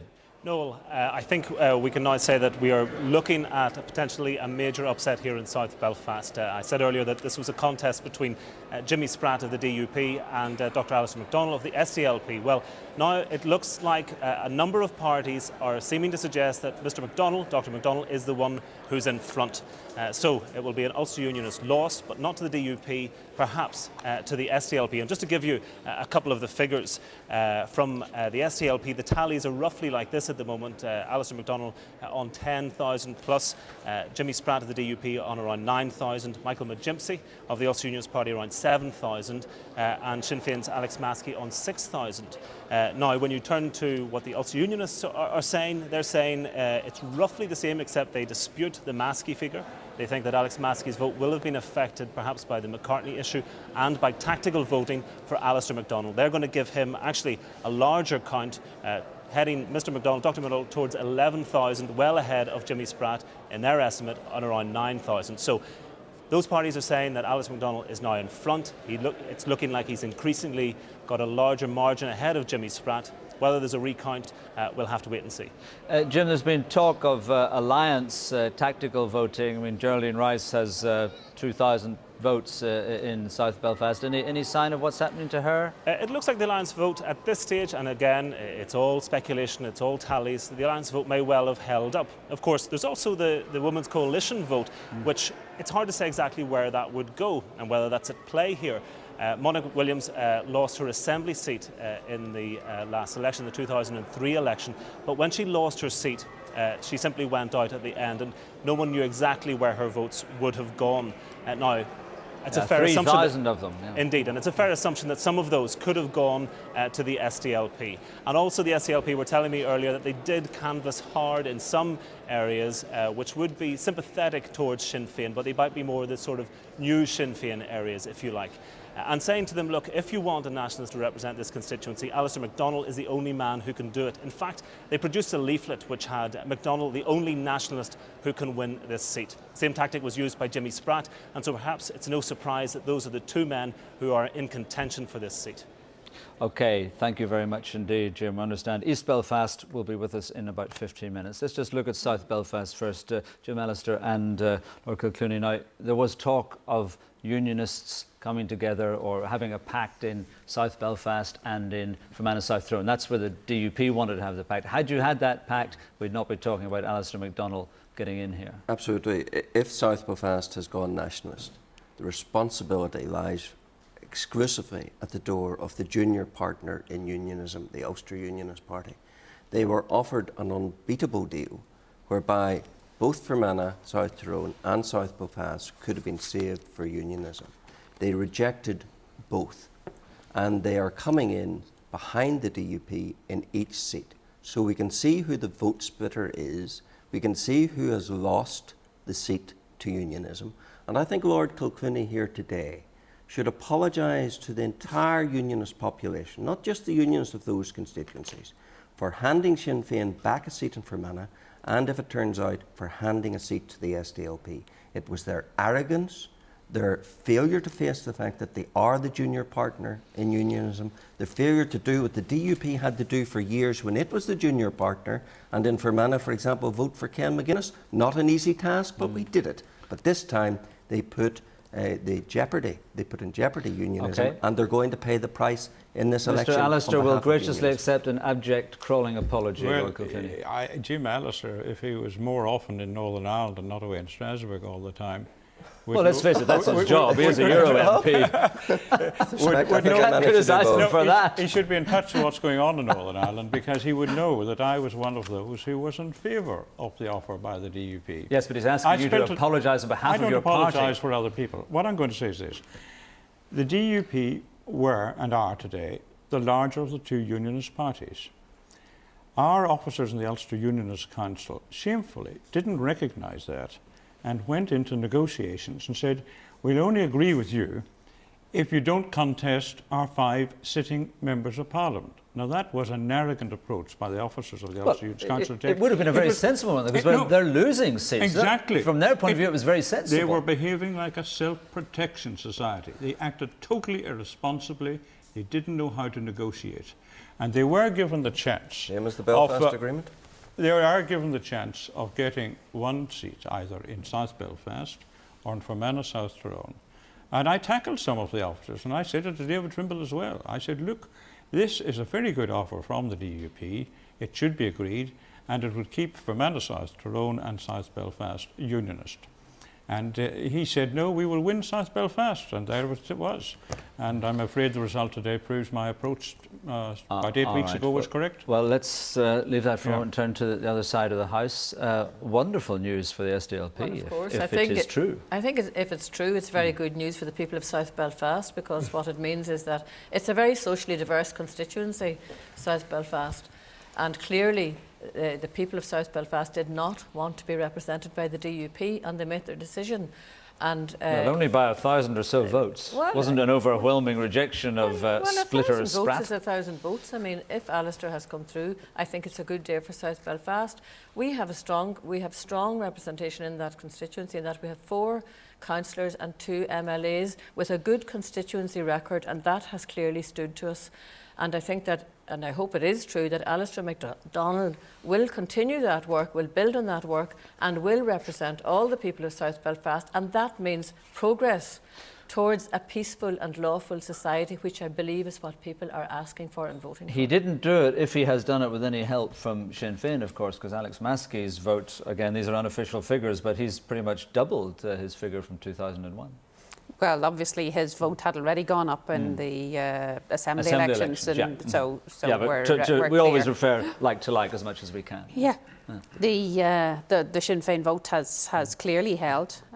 There's no doubt about that. As I said, both in the results that you'll see today and in the local council elections that we'll see on Monday, there's a clear mandate there for our politics, for a pro-agreement candidate, which I think would be very clear, and also for an All-Ireland approach, an All-Ireland party. Another case, I mean, people thought that the Northern Bank, to a lesser extent, but the McCartney murder would be an issue in this election. It appears not to have been for Sinn Féin supporters. Well, I think people vote for Sinn Féin. Well, you look at the figures. Gerry Adams is up by 4%, and Alex Massey looks to have doubled his. That proves to the unionist community that the people who voted Sinn Féin supported criminality. Well, I'm talking at the moment that it was an issue. You can address that in a moment, but I'm saying it doesn't seem to be an issue for Sinn Féin supporters. This is a bad message for the unionist people by the nationalist voters. If you'd let Barbara Brown speak, she'd tell us her response to that. My response is clearly that people voted for our positive message, and we came with a positive message. Now, clearly, I don't know what the effect of 4 months of a drip feed of people constantly talking, particularly in terms of Alex Maskey, constantly talking of 3 candidates in that area, where you're showing figures that don't show a massive difference between Alex and the other 3 candidates. But if you have 4 months of a drip feed of that, maybe it does. I don't know. You can't tell at this stage. What I can tell is that there is a vote there that recognises that a vote for Sinn Féin is a vote for peace, is a vote for equality, is a vote for moving forward. A vote for Sinn Féin is a vote for the Northern Bank robbery, a vote to accommodate those who murdered Robert McCartney. Let's be clear about it. That's what it is, and that's the source of the problem that is holding up political advance in Northern Ireland. And I say it again, why should we wait? Let's move forward without those that cannot cut their ties with terrorism. The time has come to move on. Those who talk about democracy should accept the outcome of the vote. Sorry, we will accept the outcome of the vote. You'll all have a chance to speak. Finish your point, Barbara. We accept the outcome of the vote. So should other people. If people choose, should they choose a candidate that wouldn't have been our choice, we respect that mandate. We look forward to working with the people on that basis. Okay. If the 2 unionist parties John Taylor's couldn't even negotiate with each other, Well, I don't think they're in much of a position to cast up against Sinn Féin, who have negotiated let John Taylor put his point to in you. the future. We accept the result in West Belfast and in other nationalist areas of Northern Ireland, that the nationalist people have voted Sinn Féin. We accept that. But it's a very bad message to send to the British majority throughout Northern Ireland, because, as Bertie Ahern said, Sinn Féin is inextricably linked with the IRA. And so the people who voted for Sinn Féin have voted for the IRA, have voted for criminality, have voted against the McCartney family. This is a bad message. Sinn Féin has wrecked the Belfast Agreement. They didn't honour what was expected by the Unionist people in 1998, and the result is we now have no executive installment. Can I just say, I don't believe that people in the nationalist community voted for criminality or for cover-ups or for murder, but I do believe that they obviously were taken in by the argument put forward by Gerry Adams that if you vote for us this time, there will be an end to the IRA. I mean, that was the message, and that's what they voted for, and I hope that's what they get. OK, thank you. We'll return to this, of course, but I can tell you that the East and South Belfast results are expected within a few minutes. That'll be very good news for Mark and Sydney, but at the moment, let's go to Donna. Thanks, Noel. Well, many eyes were on the Newry and Armagh count today, where the DUP's Paul Berry is running for election. He was asked about allegations in a Sunday newspaper that he met a male masseur in a Belfast hotel recently. He had this to say. I have absolutely no comment to make on that, and if anybody has a comment to make on that, they'll be dealing with my lawyers immediately. I am confident that the election is going well in Newry and Armagh. I am confident that the polling that has been taking place already and the indications here that we're holding our vote, and indeed we could do better. And that's all I have to say about this matter, and I'm glad that the DUP across Northern Ireland is doing tremendously well. Well, earlier on this programme, his party leader Ian Paisley said he couldn't comment for legal reasons. You know perfectly well that matter is in the hands of the law. It is already, proceedings are being taken, and I can't make any comment on that, and you know that. It's my understanding that no legal proceedings have been instituted with the Sunday World newspaper, Mr. Paisley, so you can comment. That is not true, and that's all I'm saying. Now, some of your views. David from Londonderry says it'll make his day if David Trimble loses his seat. He says he has betrayed the unionist community time and time again. Now it's the turn of the DUP to stand up and be counted. Carol from South Belfast asks, what will this election mean to the thousands of people on NHS waiting lists when Northern Ireland is steeped in tribal politics? More years of suffering? Let's have some politics, she says.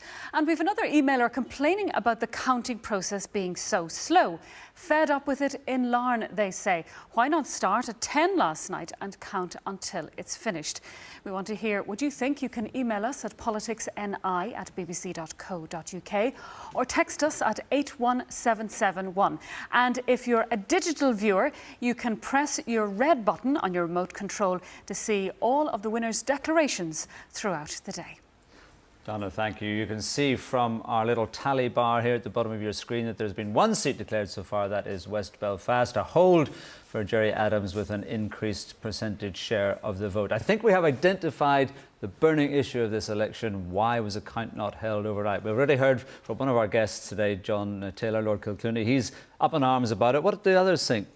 Breeze Rogers, you're getting a little text there. Yeah, Any news from the front? No, well, I hadn't got to, so I don't know what's in it. Sorry, what? Okay. No, we're talking about the time of the counting and the duration of the counting. You know, do you share John Taylor's outrage? I have to say that I do. You know, it is absolutely incredible. I mean, I came in last night following a hard day's work at the polls, and by 12:30 my husband was able to give me I don't know how many results already. And it's hard to, you know, in some of those constituencies there are 5 candidates. They've just got to count them and then put them into 5 separate boxes. I could see it was PR. It is longer. A long process. But I think, you know, that needs to be looked at, really. It does. Jim Allister, you up in arms? It has been grossly inefficient. I would just have to comment, I think with results like these, I would have thought John Taylor might be a little less enthusiastic to receive them. But, never miss an opportunity to get a dig in. Always nasty. All right, and Barbara Brun. I like to see the continuation of positive politics here from the campaign. No, the idea of waiting just doesn't make sense to me. If you can start counting immediately, you should do so. Memo to Mr. Stanley. Our studio guests unanimously think we we should have counted Bring him overnight. in and make him answer for well, himself. we may well do that in the course of the day. Thrown to the lions. There are 4 candidates in South Belfast, only 4 boxes. Yeah. Well, I can tell you that the South Belfast, the East Belfast and the North Belfast counts are all completed, and that we will be expecting to hear those results today. Within the next few minutes. We hope, believe me, you've no idea how much we hope it'll be in the next few minutes. We have plenty to talk about, but it is all about results. Just a quick reflection on, we saw the 3 veterans there who'd handed in their pails, their Westminster pails. Do you miss you're a member of the House of Lords, of course, but do you miss the toing and froing of the Commons? Yes, I do, although I have to say that I find the House of Lords a better chamber than the House of Commons. Because more people of your age, I'm not talking about the Northern Ireland members of Parliament, I'm talking about the general membership of the House of Commons. They're really jack of all trades. They're elected and they speak on every subject. And they're really an authority on nothing. Whereas in the House of Lords, the quality of the debate is much superior.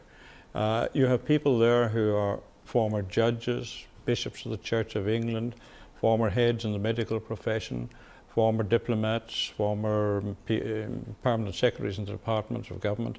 They're authorities on their subjects, and they only speak on their subject. They don't speak on everything. And therefore the quality of the debate is quite amazing.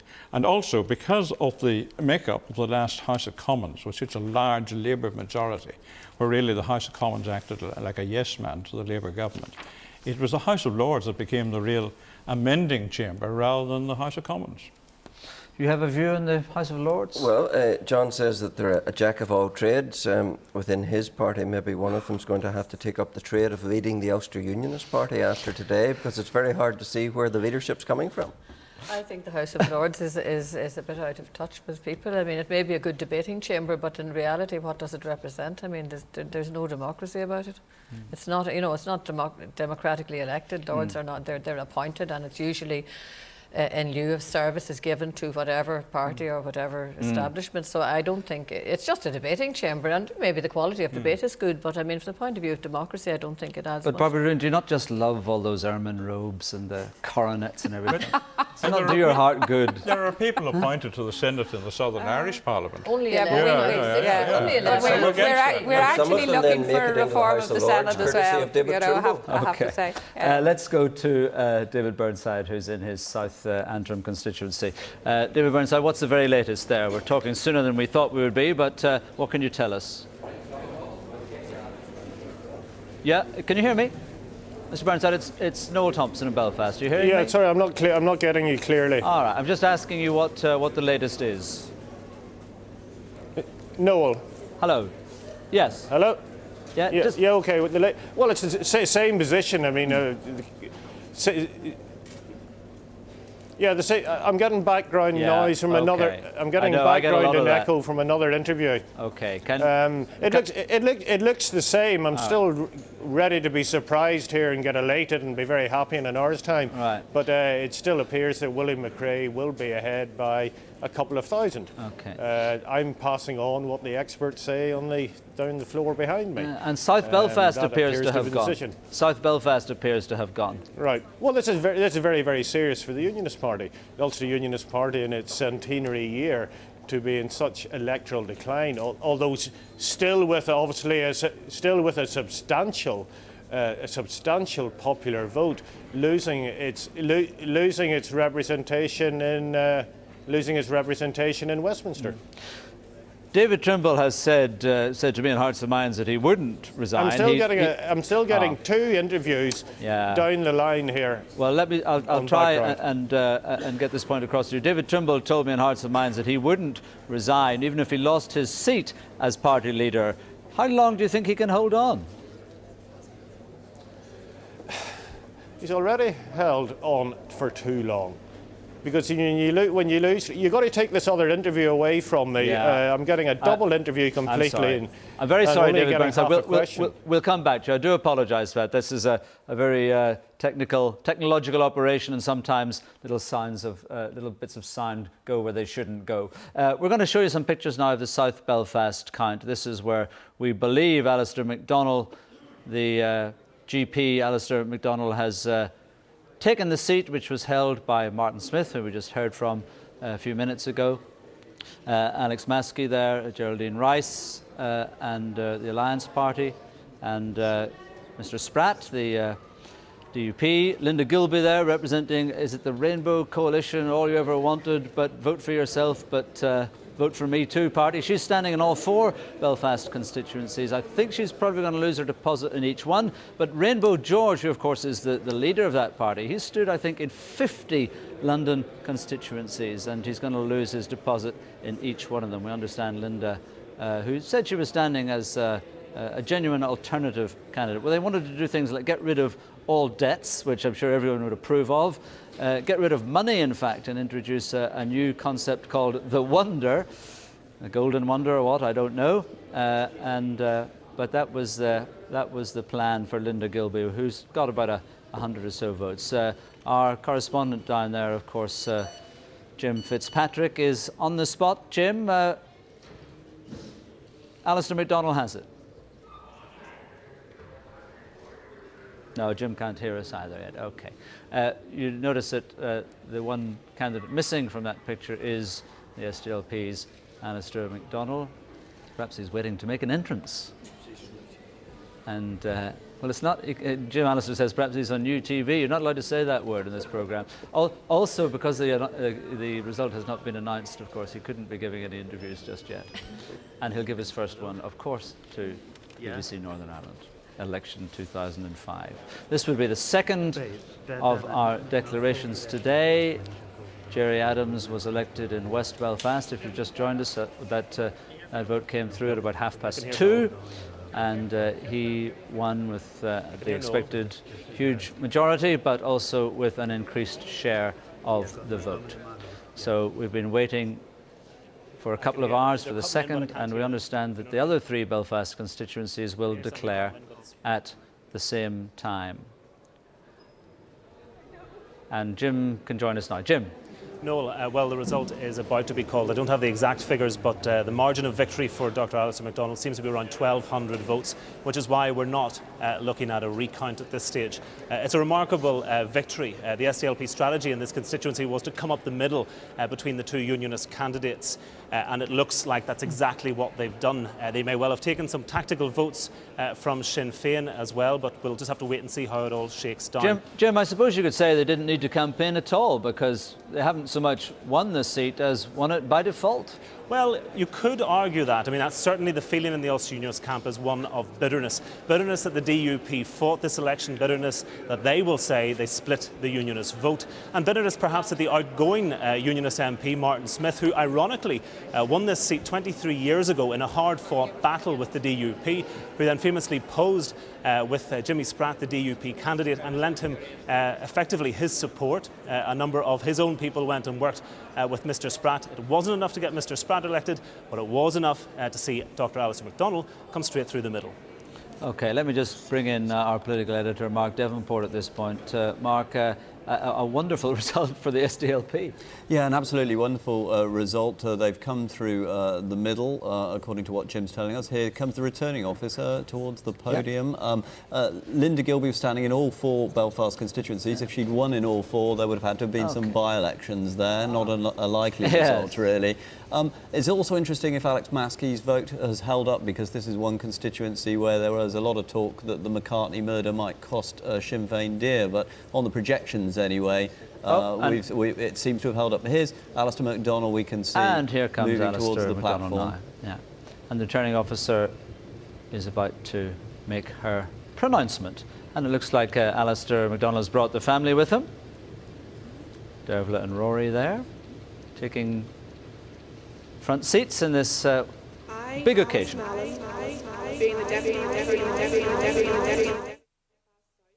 Sounding like something out of Star Wars there, but the total number of votes given for each candidate at the election was as follows: Gilby, Linda Jean, 235.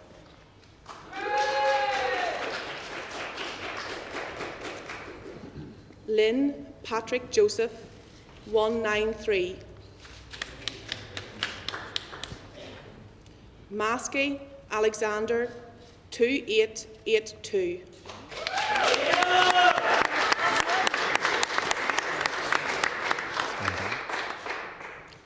McDonald, Alistair, 10339.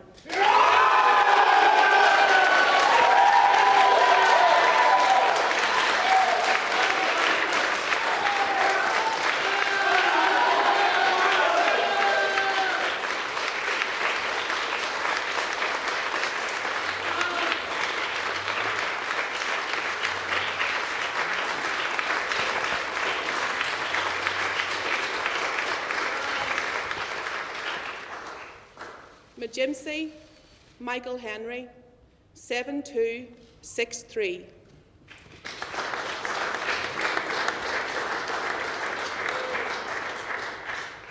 Rice, Geraldine, 2012. Spratt, Jimmy, 9104.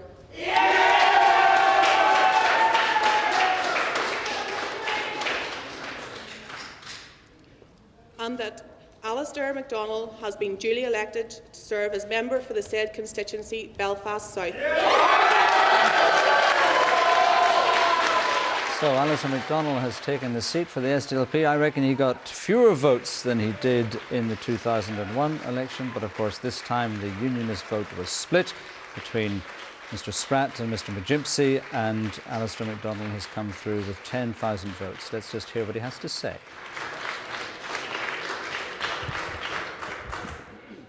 Thank you very much. Madam Returning Officer, I think it would be my first duty as a Member of Parliament to thank you and your staff for the outstanding way in which the count was conducted in a totally professionally and with considerable speed compared with some counts in the past. I want to thank you, Robert, and everybody else involved in the election and the count for what you've done today, because certainly it was very transparent, and I know you made extra special precautions. So,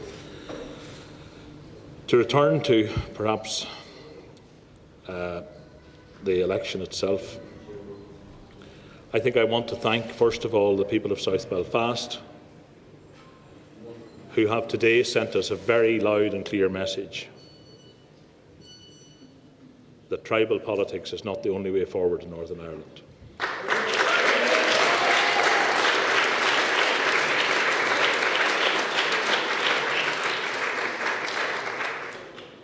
And on behalf of people of hope everywhere, I want to thank you, the people of South Belfast, for returning me today.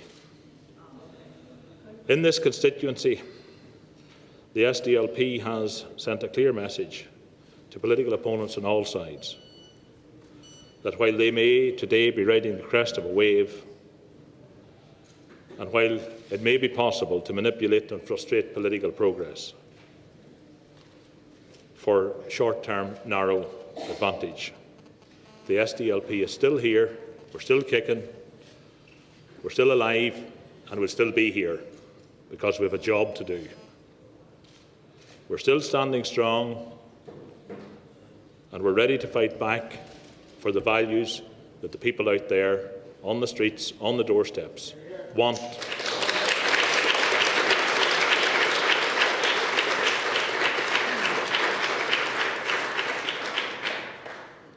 In this election, we set out our stall very clearly. We knocked the doors and we listened. And the message is very loud and clear. People want devolution. People want an end to direct rule, or even, as some of them would suggest, misrule. People want control of our own affairs. And it behoves all of us to make that happen, and make it happen quickly. I am very humbled that people, in the thousands that they did, responded to the message that we delivered to them on their doorsteps, and responded with the mandate they've given me today. I want to make it very, very clear that I will be a Member of Parliament for everyone in South Belfast, for all the people of South Belfast, regardless of whether they voted for me or not. And this afternoon, I pledge to work in partnership with the other parties who were competing with me in the election, and indeed with the other 3 MPs across the city, because I believe that we have a major task to do to restore this once great city to the sense of pride and dignity that it possessed. So I don't want to go on, because there will be a time and a place, I'm sure, over the next few days to make all the points that need to be made. But just very briefly, to repeat again that I'm very humbled by the great honour that has been bestowed on me here today. And I will work every day over the term of the next Parliament to fulfil the expectations that have been put before me. Expectations for me to work to bring people together. Expectations to build a common purpose in this great city. Expectations to bring real peace and prosperity to this great and once proud city. Expectations to work to create a meaningful future for all our children. I'm looking forward to getting to grips quickly with the job, and I thank my political colleagues from other parties standing here with me for the excellent campaign that was conducted, and a civilised campaign that was conducted in the constituency. It would be remiss of me not to thank the people who made it happen, the gallant band of people around me, my campaign team, for this superb victory. I don't want to start naming names, but I hope those that aren't mentioned will forgive me. I want to dedicate this victory to people, some of whom are with us and some who aren't. Eileen Carruthers down there somewhere. She's been working with me for 28 years. Ben Carruthers not there. He's there in spirit. Paddy Daly's not there. He weren't able to get a hold of him when we realised we were going to win today. Gerry McGuinness there somewhere. All these 4 people have been with me since I first started working 28 years ago in South Belfast. But I want to thank all of those who worked with me and for me, and I pledge to you the fact that I'm not going to let you down.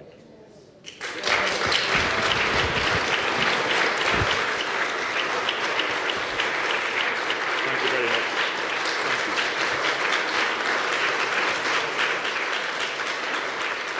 So there's the victorious candidate in south of Belfast, and I will hear from the man who came in second place. That's Jimmy Spratt from the DUP. Can I also thank the electoral staff, both yesterday and today, for the efficient manner in which they carried out their task. Could I also thank the Police Service of Northern Ireland for the way that they carried out their duties over the past number of days in protecting the democratic process. Could I congratulate Dr MacDonald on his election as MP for South Belfast. I would have to say that in 4 years' time, we will be back to reclaim the seat for unionism.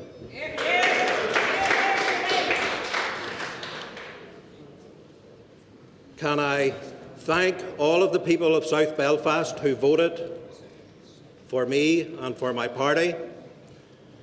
And can I remind the Ulster Unionist Party that they were offered the opportunity to do a deal on Fermanagh South Tyrone or South Belfast. They refused, and they are the party that's behind in both constituencies and in the whole of Northern Ireland. So we will be back to reclaim South Belfast in 4 years' time for the Democratic Unionist Party. Can I also thank all of those who worked for me on the doorsteps? I had a first-class election team. Can I thank my election agent, Andrew Crawford, and all of the election team who worked on my behalf? And also, can I pay tribute and thanks to my wife and family who supported me throughout the entire process. Thank you.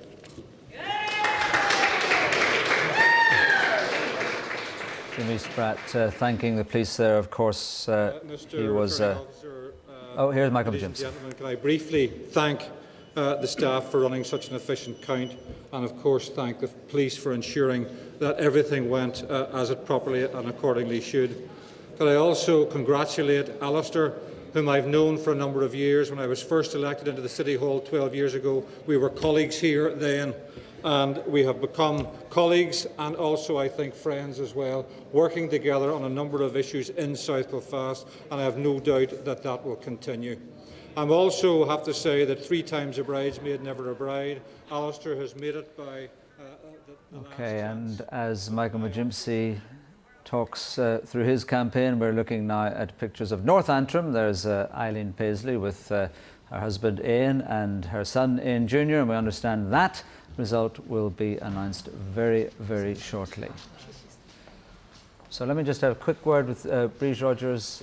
Alison McDonnell, famous victory. It's a wonderful victory, and I'm delighted, as I said earlier, and congratulations to Alistair, by the way. I need to stop you there. Here we go. Here's the declaration. Being the Deputy Returning Officer for the constituency of North Antrim, hereby give notice that the total number of votes given for each candidate at the election was as follows: Dunlop Jane Alexandra, Alliance, 1,357.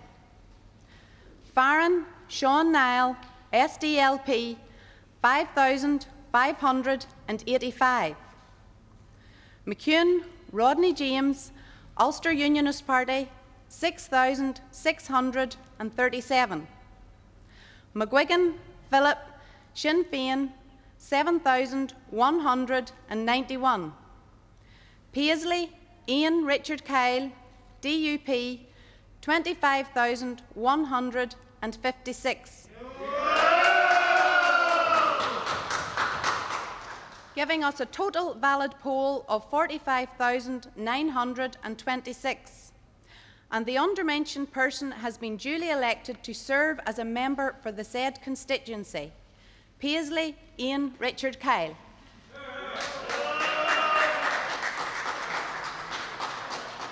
So, Mr. Paisley thanks the returning officer, makes his way to the microphone. But from whom all blessings flow, praise him, all creatures here below.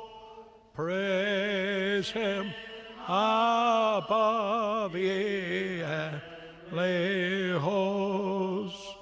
Praise Father, Son, and Holy Ghost. Madam Electoral Officer, I would like to thank you and your great staff of workers during this election who have made it easier for candidates who have been in the field in North Antrim. The sad thing is that we're going to lose our electoral officer. This is her last count, and this is her last day in office, or she'll maybe finish the count up to Monday, and then she'll say goodbye. And I'd like to say we wish her very well in her new employment, and we trust that it'll be counting pound notes and not votes that she'll have to her.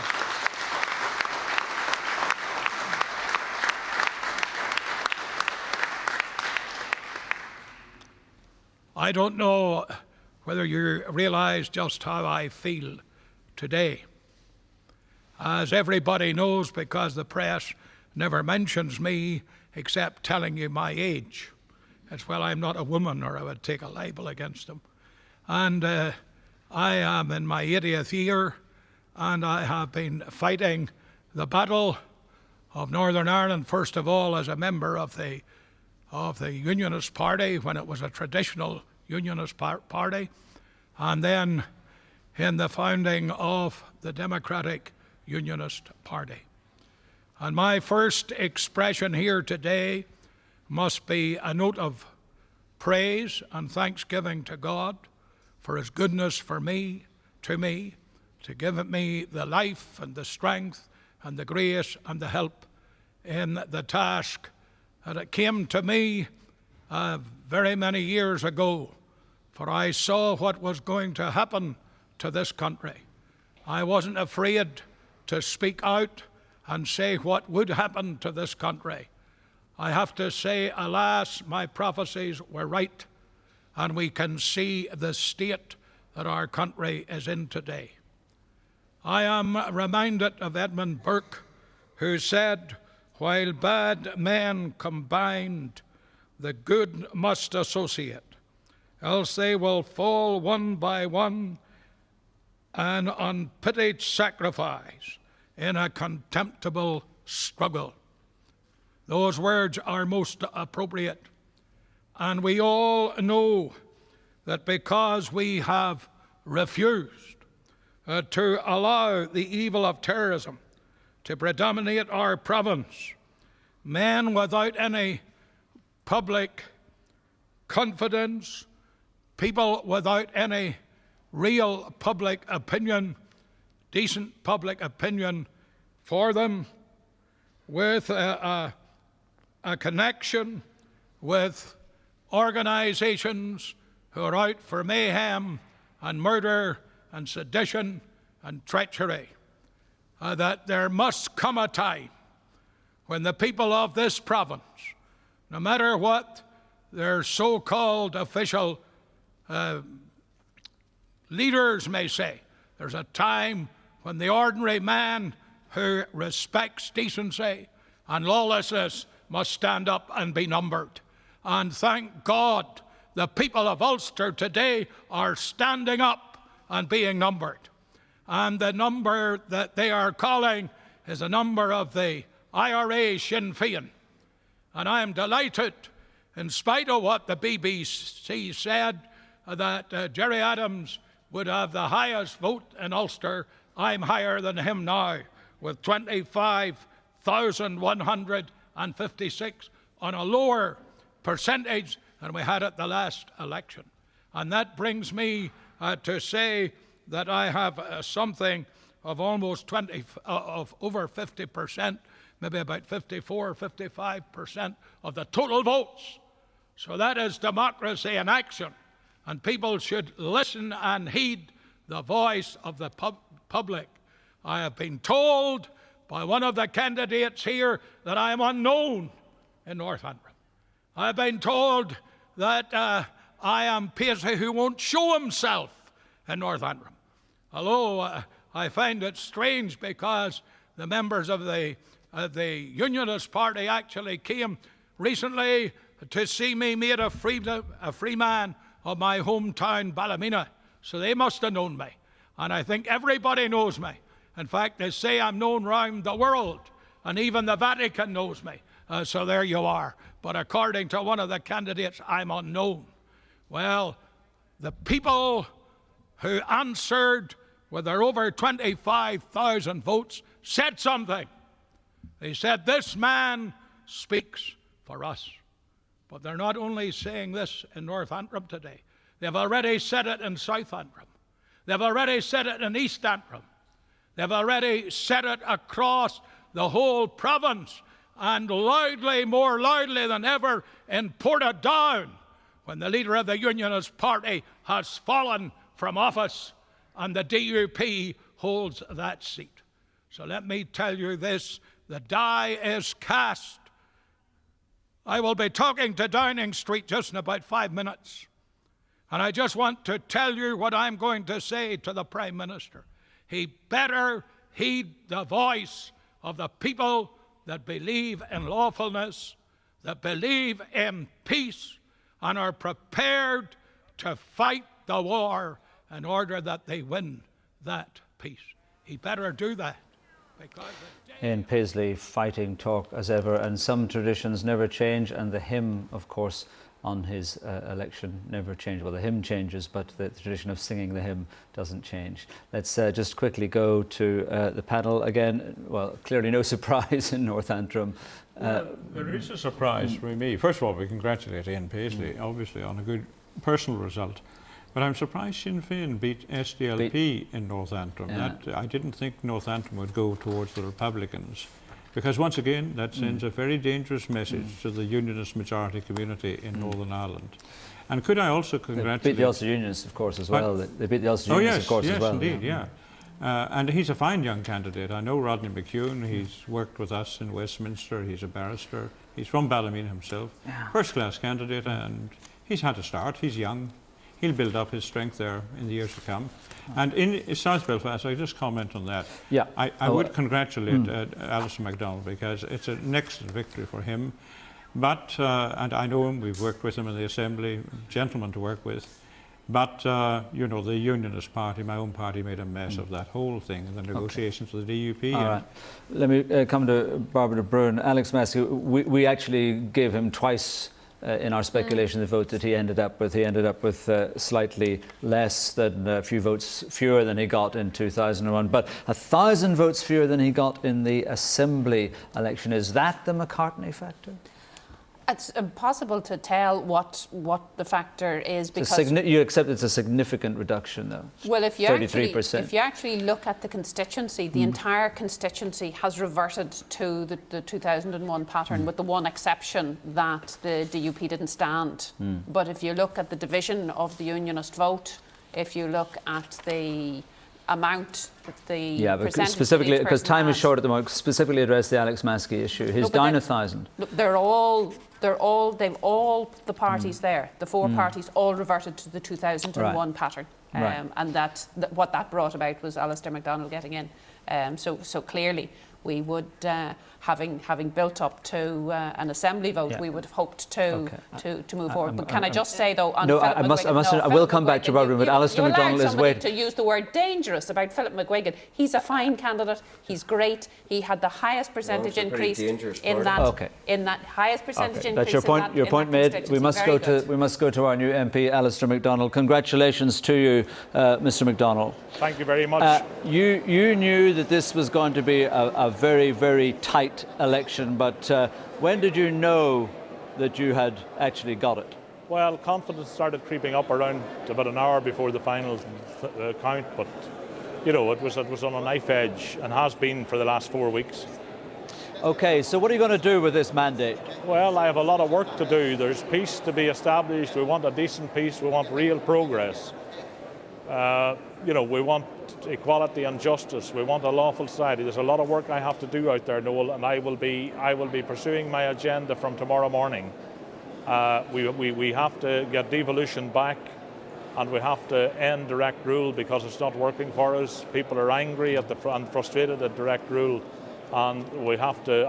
You'll be using this mandate, today's mandate, to ensure that we get devolution going again, that we get the Assembly up and running, and we move forward. Yeah. Do you accept that you're a victor by default? Well, I see nothing. There's nothing default about my victory because I have got a very substantial vote. I have worked this constituency for the last 28 years. I think it's a fair apprenticeship, and I drew votes from right across the political spectrum. There were not just SDLP votes, but I had a small lump of small groups of votes from right across all the parties, and I think if you look at the results, that will show. And I'm very proud of that mandate that I have received, and I will work to honour that mandate. Now you're identified as being on the Let's Go for a Voluntary Coalition wing of the SDLP. Yeah, will you be pushing that? Well, time will tell. You know, the reality is people can make up stuff and work around stuff. You know, the SDLP is a very solid party. We discuss things. And that is not an option that I see as alive at the moment, and but it's not for the foreseeable future. One that you would be in favour of if the circumstances were right. No, it's not one that I'm in favour of, and I don't think you should try to push that down my throat. Well, your own words were it can't be excluded. That's what you said. Yeah, and we looked at it and we dismissed it. So now you say it can be excluded. You've done a U-turn, your first U-turn as a Member of Parliament. No U-turn, just normal democratic discussion within a democratic party. Jimmy Spratt says he'll be back in 4 years to take it back. Well, I look forward to that because it'll be an interesting election in 4 years or maybe 5 years' time. But I think at that stage that I will have proved myself and proved my worth today. Okay. Alistair MacDonald. Oh, yes, Breeze Rogers, I think, probably wants to say well done. Alistair, can I say well done? You had Yes, a terrific campaign. I spoke to you last night. You said it was a knife edge. It was a little bit more than the 200 or 300 votes that you told me last night. Well, it was still difficult, but there were a lot of votes I got this morning there that came out of the ballot boxes that I didn't quite expect. Well, returns were up. There was an SDLP vote in every ballot box in South Belfast, and that was a major boost of confidence and a major vote of trust in me. Well done. You're a very busy man, Mr. MacDonald, in politics, in medicine, and of course with your business interests. Something's going to have to go here. No, the first priority is my family, and I'm very proud they're all here with me this evening. I see them there. They're all here with me, and Dermot is waving. Right there you are. Right. They're probably going to see a lot less of you in the next 5 years. Not at all. Not at all. They come first. All right. Thank you very much indeed. Congratulations. Thank you. You've had your say with that, Breeze Rogers. Well, I was actually, when you asked me in the very beginning, I was going to say that it is interesting about Alex Maskey's vote. It has dropped by 1,000. And, in relation to what John Taylor was earlier saying about people, I think the people have actually voted. He has lost that vote because of his reaction to the murder of Robert McCartney, because of the fact that instead of condemning the murder, he condemned the police who went in to try and solve the murder on the next day. And the people who worked for him are people who were actually in the bar that night. And I think that the drop of 1,000, over 1,000 in his vote from 2003, when he was on a high at that stage, indicates that people have made their feelings known about what happened in the McCartney murder, and that is the only way that you can explain that drop in his vote within such a short time. The explanation offered by Barbara Boone, of course, that everyone's reverted from the Assembly position to 2001. No, that I wouldn't accept that, because he just almost held his Westminster vote, not quite, but from his Assembly vote last year, he's down by over 1,000 votes, and that's a lot out of 3,900. That's over 26%. Yeah, go ahead. Yeah, it is undoubtedly true that Sinn Féin's vote is down in South Belfast, but the great sadness of South Belfast is that Ulster Unionist arrogance has handed this seat to nationalism. It's quite clear, as we said right along from the European election, that I'll we come were back to you, but the North main Belfast Unionist declaration party is coming. and could have won this seat. North Belfast.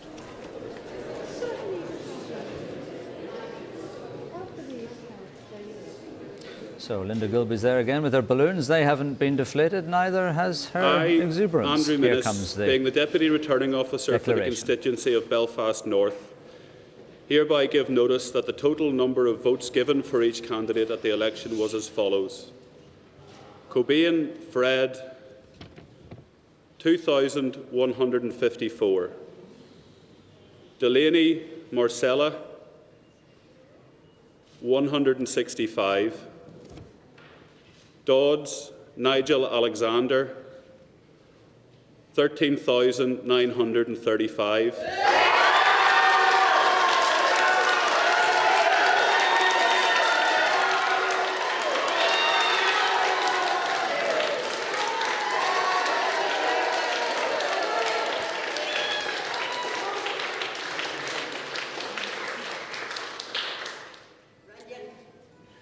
Gilby Linda Jean, 151. Hawkins Marjorie, 438. Kelly Gerry, 8,747. McGuinness Alban, 4,950. And that Nigel Dodds has been duly elected to serve as member for the said constituency. Nigel Dodds who took this seat, of course, last time round from Cecil Walker, the long-standing unionist. Let's hear what he has to say.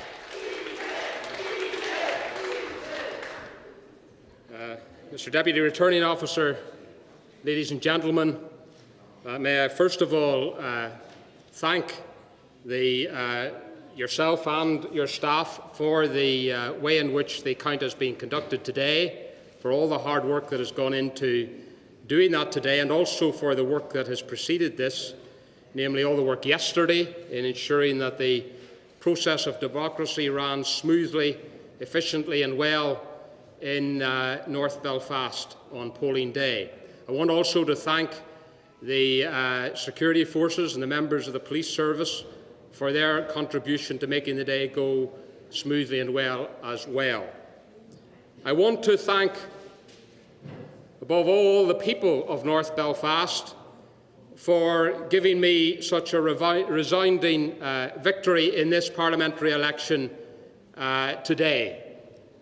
I really count it a tremendous honour and privilege to serve in Parliament representing the people of North Belfast, and I pledge myself, as I did 4 years ago, to work full-time, all the time, not just at election time, for the people of that constituency. We have scored a tremendous victory today. Our result means that we have increased our vote from 32% to 46%, whilst other parties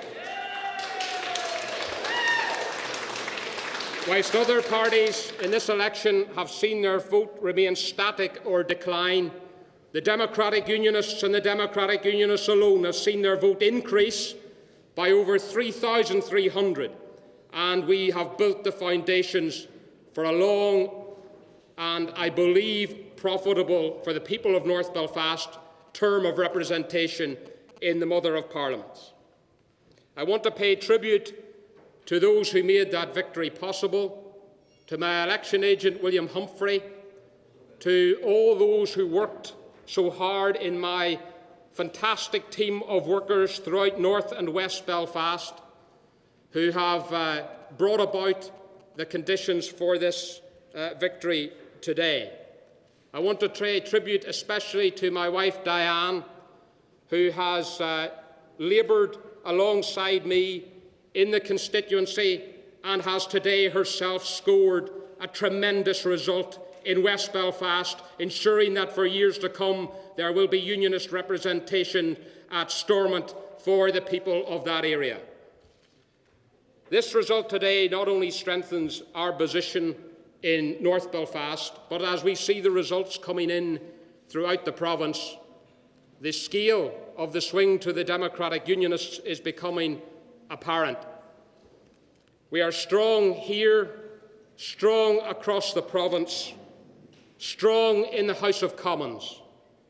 And I believe that people are turning to us because we deliver results for the people on the ground, but we also are delivering politically for the people who we represent. And I believe that this election result marks a watershed in the political history of Northern Ireland. Unionists are now represented by those who will say what they mean what they say, who will not betray the pledges and promises they make, but who will seek to build a positive and constructive future for the people of this province, one not based on deceit and lies, but one based on telling the people the truth and representing them in the way that they deserve. I thank the people of North Belfast for their confidence in me. I pledge my full commitment to working with them, for them, throughout the next 4 or 5 years. And I want to once again to say what a tremendous privilege it is. I give thanks most of all to Almighty God for his providential hand upon me and my family throughout these recent days of challenge, and I believe that we will see greater days yet to come. Thank you very much indeed. Thank you. Dodds, who's held his seat in North Belfast. Now the results are starting to come in thick and fast after a very slow start. Great news and great grist for Mark's mill. Yes, absolutely. Thanks, Noel. There's at least something for us to get our teeth into now. Let's just look in a bit more detail with Sydney and Mark at these figures from North Belfast. Nigel Dodds, home and dry, very comfortably, a majority mark of 5,188. Yeah, I mean, the headline figure there, his vote 13,935. If you look at the numbers, he's actually down in terms of the numbers, but that's explicable because we've seen something in the region of a 10-point fall in actual turnout here in North Belfast. So actually in terms of the amount, the percentage of his vote, he's actually up, and we're looking at, I think, roughly a 5-point swing to the DUP. As far as William McGuinness and Fred Cobain are concerned, they'll both be pretty disappointed. I think they will. I mean, this again shows the trend that we've been seeing towards the DUP and towards Sinn Féin. It confirms the trend we saw in the 2003 Assembly election results. On the nationalist side there, Sinn Féin have put on, I think, just over 3 percentage points, and the SDLP have fallen by 5 percentage points. So Gerry Kelly, obviously the growing force there in North Belfast. And Fred Cobain, I mean, he's got about half the total or less that Cecil Walker managed in what was considered a disastrous result last time for the UUs. Well, there's the share there. DUP with 46%. It's a pretty clear picture. 29 for Sinn Féin, 16 SDLP and 7 Ulster Unionists. And here's the interesting one, Sydney. There's change. A quick word on change. Again, just to say it, we're looking at it's 5% up for DUP. It's 5% down for the Ulster Unionists. OK, let's pause for a second because we've got a declaration in East Antrim. Let's go straight there. We're about to go.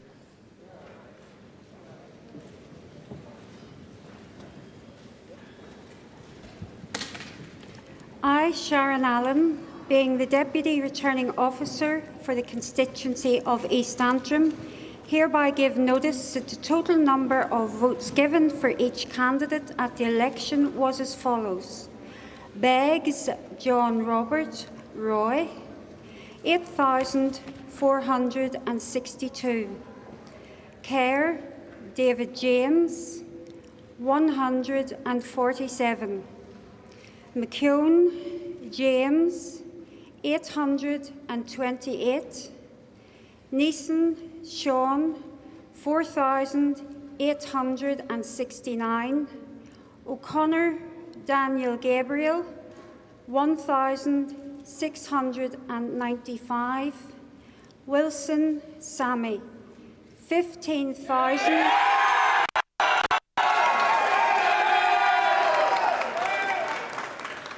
Wilson Sammy, 15,766, and that the under-mentioned person has been duly elected to serve as member for the said constituency.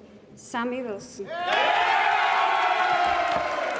Okay, so Mr. Wilson, who missed out by 128 votes last time, has come back with a vengeance. That's almost twice Roy Beggs' vote. I've been told to keep this speech short. But can I first of all thank all of the staff here today and throughout the polling stations yesterday for the work which they have done. And I'm glad that the result has come out a bit quicker than the last election that I fought here and was counted in this very place. I can honestly say to you that the staff did their job without any fear or favour.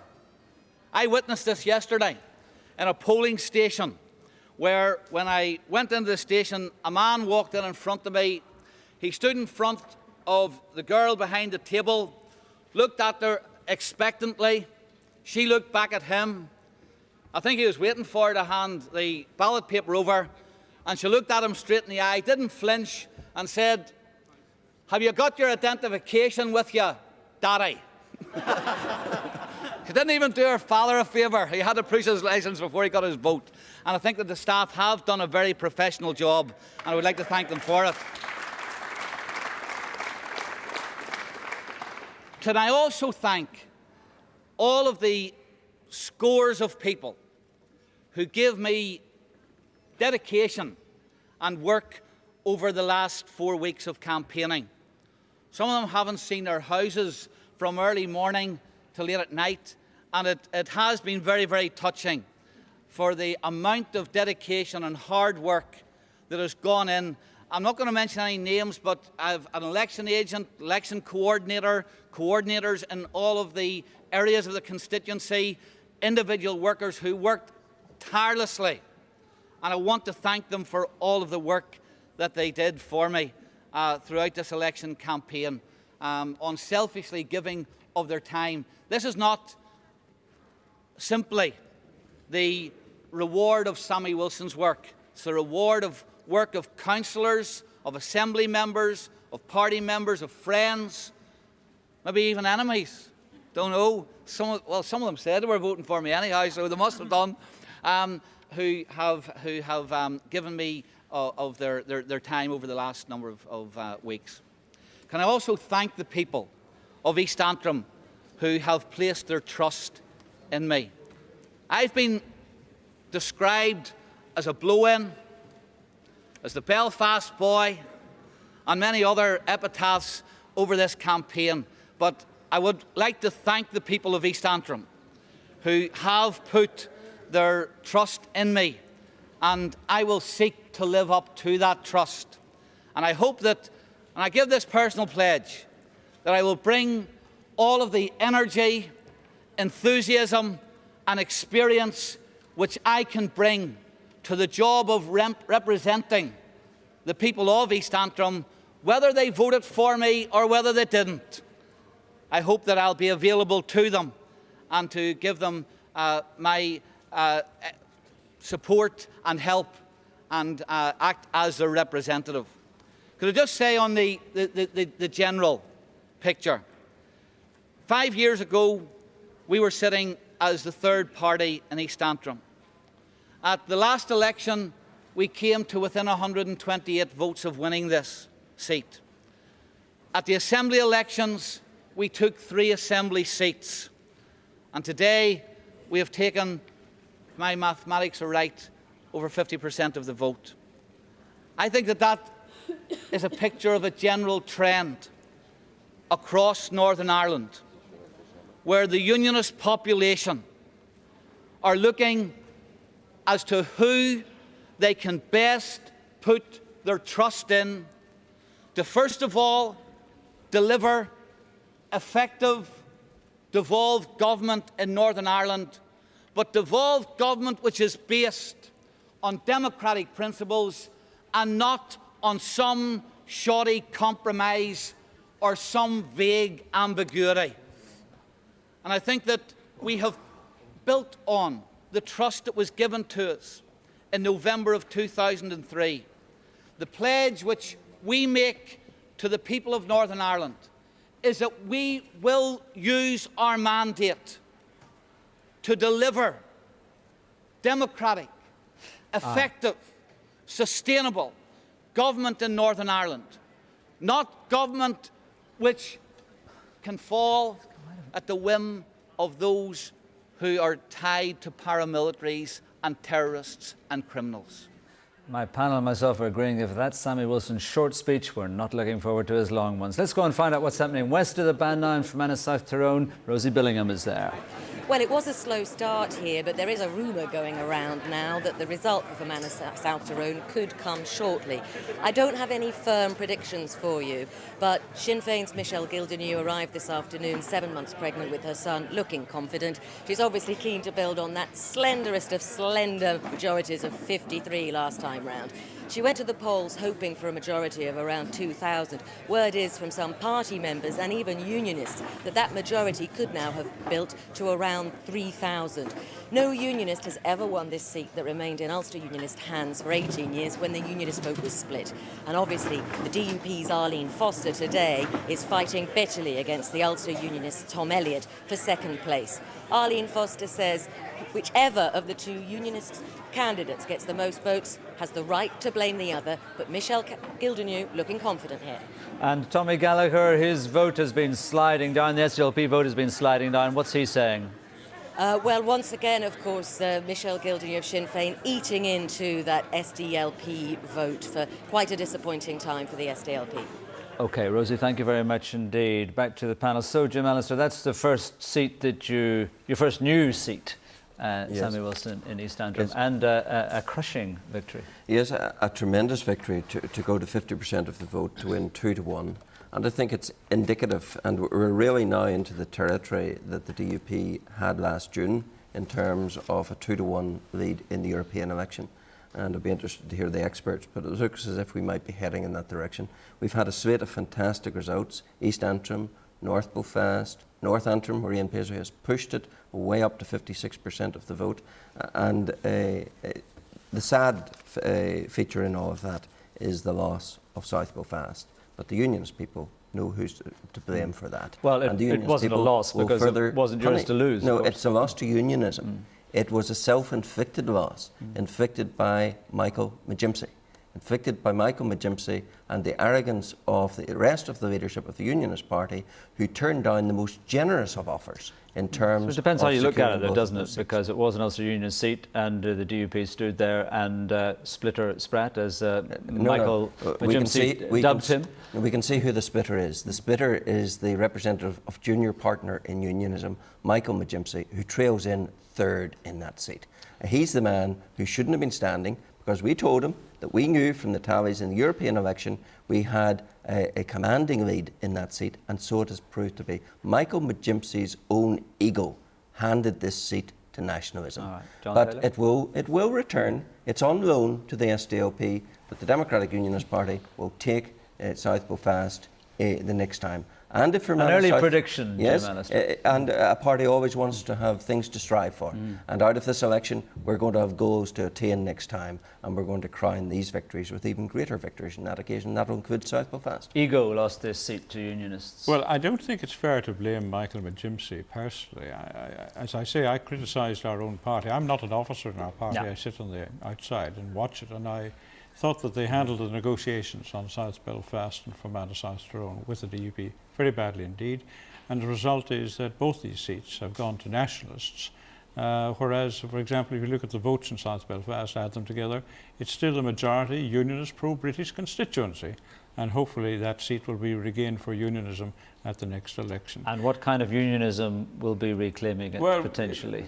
4 years is a long time in politics. Let's see how the Ulster Unionist Party readjusts itself after these election results, because these are bad results for my party, and we're going to have to review our policy and the management of the party at Cunningham House. We've got the East Belfast result, Lord Kilkenny. We'll just go straight to East Belfast.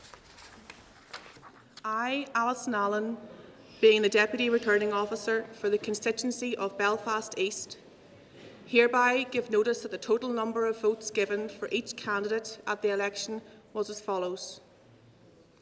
Bale Joseph, 179.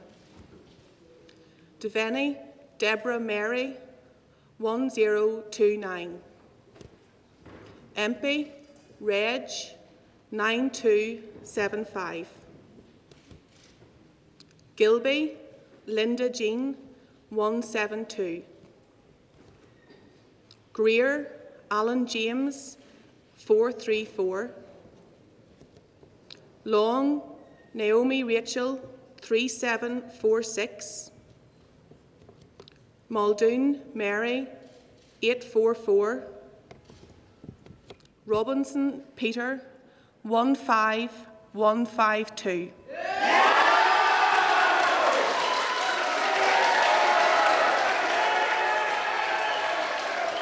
So Peter Robinson is duly re-elected to the East Belfast seat. He's held it, of course, since 1979, and it's just a couple of votes down on his 2001 performance. A couple of 100 votes, 500 votes down on his performance. Up in his percentage. And that Peter Robinson has been duly elected to serve as member for the said constituency, Belfast East.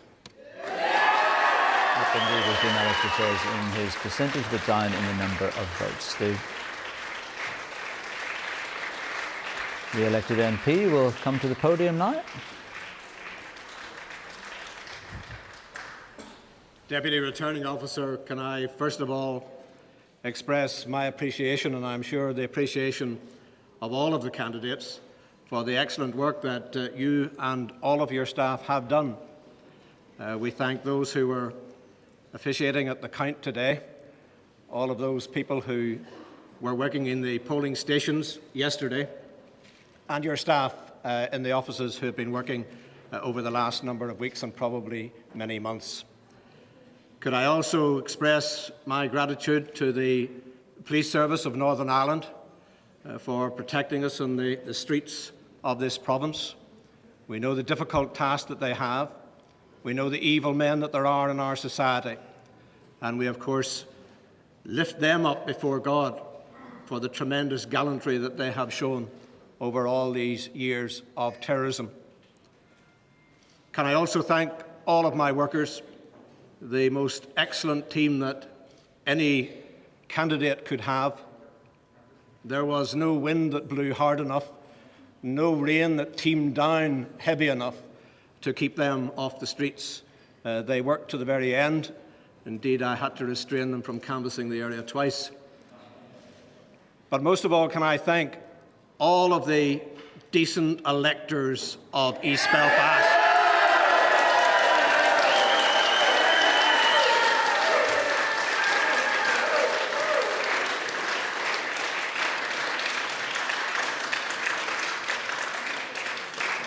Those people who have kept the democratic process alive.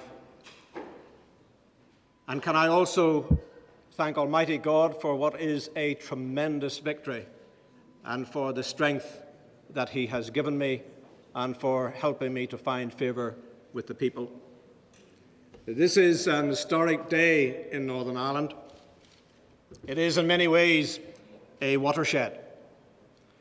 I believe that in the years to come, people will look back at this time and they will see this as being the decisive election where unquestionably the Democratic Unionist Party has been given the task to represent the whole of the Unionist community and to bind the Unionist community together. Our intention is to unite Unionism. The people have done much of that already by coming overwhelmingly behind the DUP in these elections.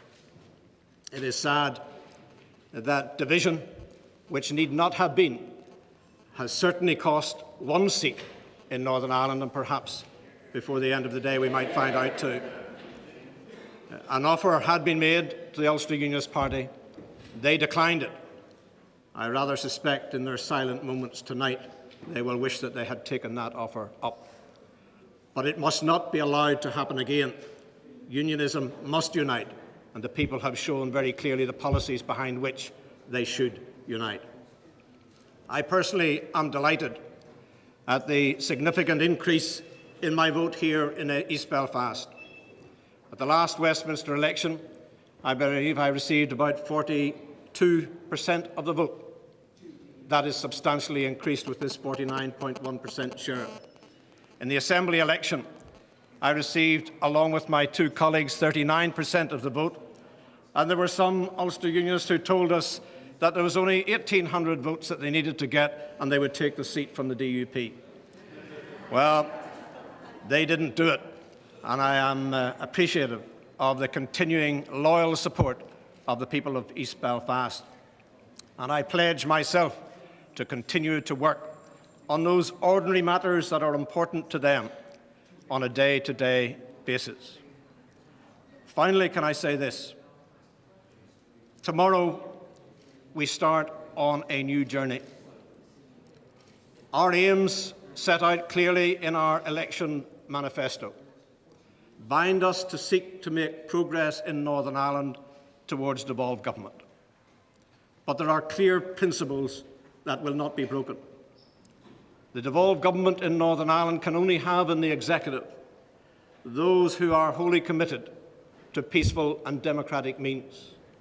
There is no room in that executive for those who seek to lead a double life, those who wish to be terrorists and criminals on one occasion and be democratic politicians on another. Peter Robinson there in his acceptance speech. Well, let's catch up on the day's election news with Donna. OK, Noel, well, so far we have 6 MPs elected in Northern Ireland, with one surprising result, that of Alistair McDonnell of the SDLP. He took the South Belfast seat, which had been held by the Ulster Unionists. The SDLP is still here, we're still kicking, we're still alive, and we'll still be here, because we have a job to do. Well, the Ulster Unionist candidate in South Belfast, Michael McGuinness, said there were lessons to be learned within unionism about Alistair McDonnell's win. The time, of course, for electioneering is past, and there is also clearly a lesson. Unionism will always shoot itself in the foot But in 4 years' time, I will be back to ensure that doesn't happen. Thank you. In the last few minutes, Sammy Wilson of the DUP has taken the Ulster Unionist seat that was held by Roy Beggs, and in North Belfast, Nigel Dodds regained his position as the MP there, as has his party's deputy leader, Peter Robinson, in East Belfast. Earlier, the Sinn Féin president, Gerry Adams, as predicted, won again in West Belfast, and the DUP leader, Ian Paisley, was re-elected in North Antrim. Now, some more of your thoughts. Stevie emailed us to say he has never voted, never will. He says there is no one in the north of Ireland that is worth my vote. They are so wrapped up in bigotry, he says. Maria says, great interviews with Gerry Adams and Ian Paisley. That's a gold star for Noel. Let's have more of that on the BBC, she says. Marilyn from Limavady says, all this talk about swing, it might do this little place called Ulster more good if there was more swing of the Benny Goodman variety. We want to hear what you think. You can email us at politicsni@bbc.co.uk or text us at 81771. You can see those details on the screen there. And if you're a digital viewer, you can press the red button on your remote control to see all of the winners' declarations throughout the day. And if you want to study all of the results at the computer screen in your own home or office, you can find them on the website www.bbc.co.uk/vote 2005. They're also on CFAX page 160 and 170. Noah. Thank you. The Benny Goodman party has a certain ring to it, doesn't it? OK, let's go to Upper Bann. David Simpson waits for us there. He's the DUP candidate. What are you saying about it, Mr Simpson? Well, it looks, Noel, as if we have won the seat. The straw polls are telling us that we've taken every box right across the constituency, and senior Ulster Unionists here are saying that we have taken the seat. How did you do it, if you did it? Yeah, if you did it, yeah, well... What do you think of the factors which may have led to you taking it? Well, I think listening to the people on the ground, their concerns about full-time representation and someone working within the constituency, bread and butter issues. And I got that message very clear in 2001, right through to the Assembly and European election as well. So we've listened to what the people have said on the doors. What do you think are the implications for David Trimble? Well, that really would be a matter for the Ulster Unionist Party.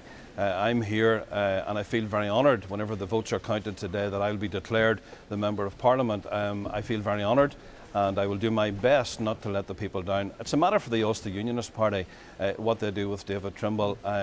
We'll work on as a party and we'll build. And what I'm saying at the moment is that there is people out there, I'm sure, that didn't vote for me. Of course there is. But what I'm saying is that I want them to draw alongside me and let me prove to them that I can deliver the constituency service that they require. OK, well, we don't want to be too previous. There's been no declaration yet, of course, but people will remember. Yes. People will remember the unpleasant scenes of last election when David and Daphne Trimble were jostled on the way to the car. Are emotions running at a lower pitch this time round? Noel, can I remind you? I've stood here on 3 elections and on 3 occasions you have asked me the same question about what happened in 2001. Yeah. Now, can I refer you to Dean Godstone's book where Mr Trimble admits that he incited the crowd to get the DUP the blame, and he was sorry for being so cynical about it, but that's the way it was. Yeah, well, I don't condone it. It was wrong. It was wrong. But at the same time, I believe today will be fine. It will go well, just as the Assembly and the European election. You will notice, as I didn't say it was your people who created the disturbance, quite deliberately, but no, thank you very much. Previous reports... Well, but they are the pictures that people remember. You must realise that. Well, I think previous reports have always shown it, and even when they were doing a profile on Upper Bann, the BBC, of course, run 2001. That day is over. We're in a new era, and we're moving on. OK, thank you very much, Mr Simpson. We'll talk as soon as a declaration is made. I think we're now going to East Antrim, where the defeated Ulster Unionist candidate Roy Beggs joins us. Mr Beggs, commiserations to you. It was pretty much reckoned that this was going to happen, so you've had some time to get used to the idea. Well, the bookmakers were predicting it for some time, but I didn't believe that many of those who voted for me backed winners or supported bookmakers. Well, you have lost, and you've lost very convincingly, almost 2-1, I would say. What happened? Yes, I cannot deny the fact that the Democratic Unionist Party has done well. I wish them well. But I would also indicate to them that the Ulster Unionist Party will have a very, very close look at the campaign as a whole and endeavour to determine the reasons why we did not, on this occasion, command the support of the electorate. But we believe that, nevertheless, that the policies that have been pursued have been policies that put Northern Ireland first. Are you, and the desire for power second. Are you, as some other people are saying that it's time David Trimble went? Whether or not he wins his own seat? We have witnessed other parties replacing leaders. David Trimble has been a very capable leader, a very courageous leader, and in my opinion the only unionist leader who would have taken the difficult decisions which have brought about this imperfect peace where there's greater prosperity than there ever has been in Northern Ireland. So you're not ascribing any faults there may have been in your party's campaign to the party leader? I am attributing the failure to deliver East Antrim to me personally. I had an excellent band of workers. I had many promises on the doors. The promises weren't delivered. And we shall seek to involve again all those who've stayed at home.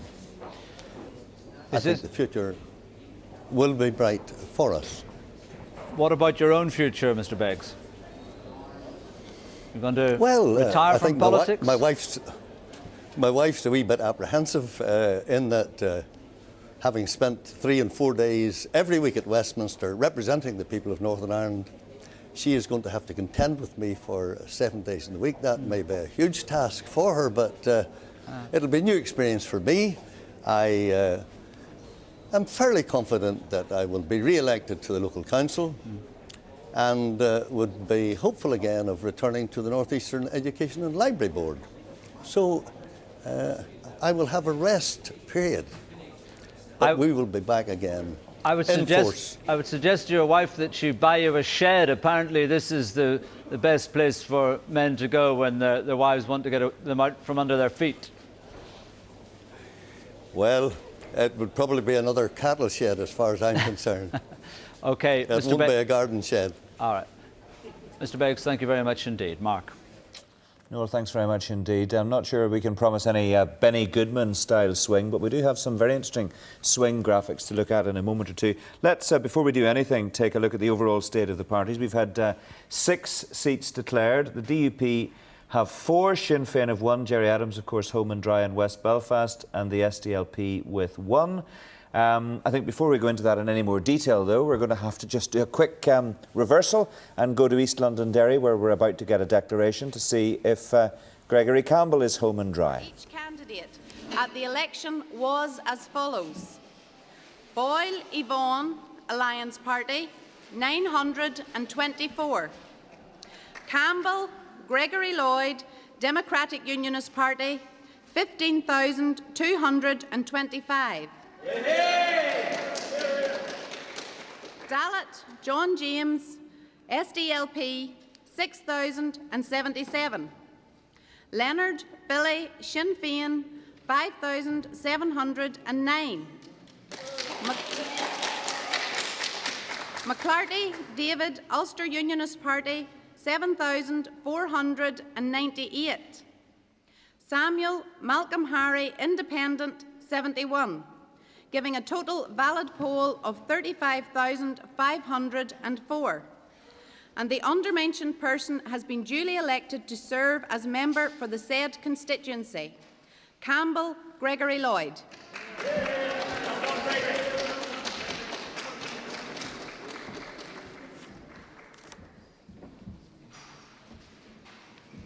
The Bible says there is a God in heaven, so let your words be few. I intend to adhere to that demand.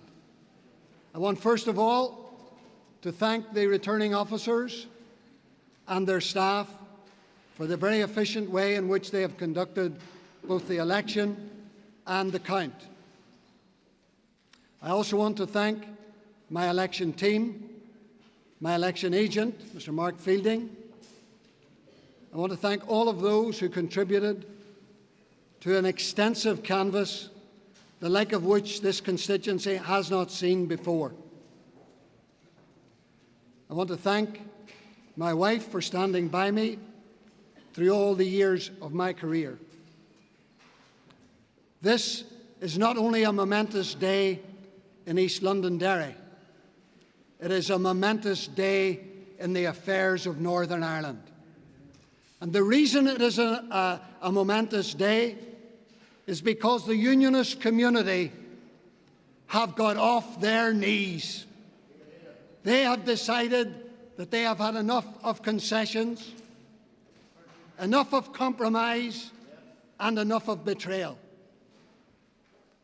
And in this constituency, they have given my party the largest vote we have ever got, the biggest majority we have ever got, and the huge majority of the vote that we have ever got.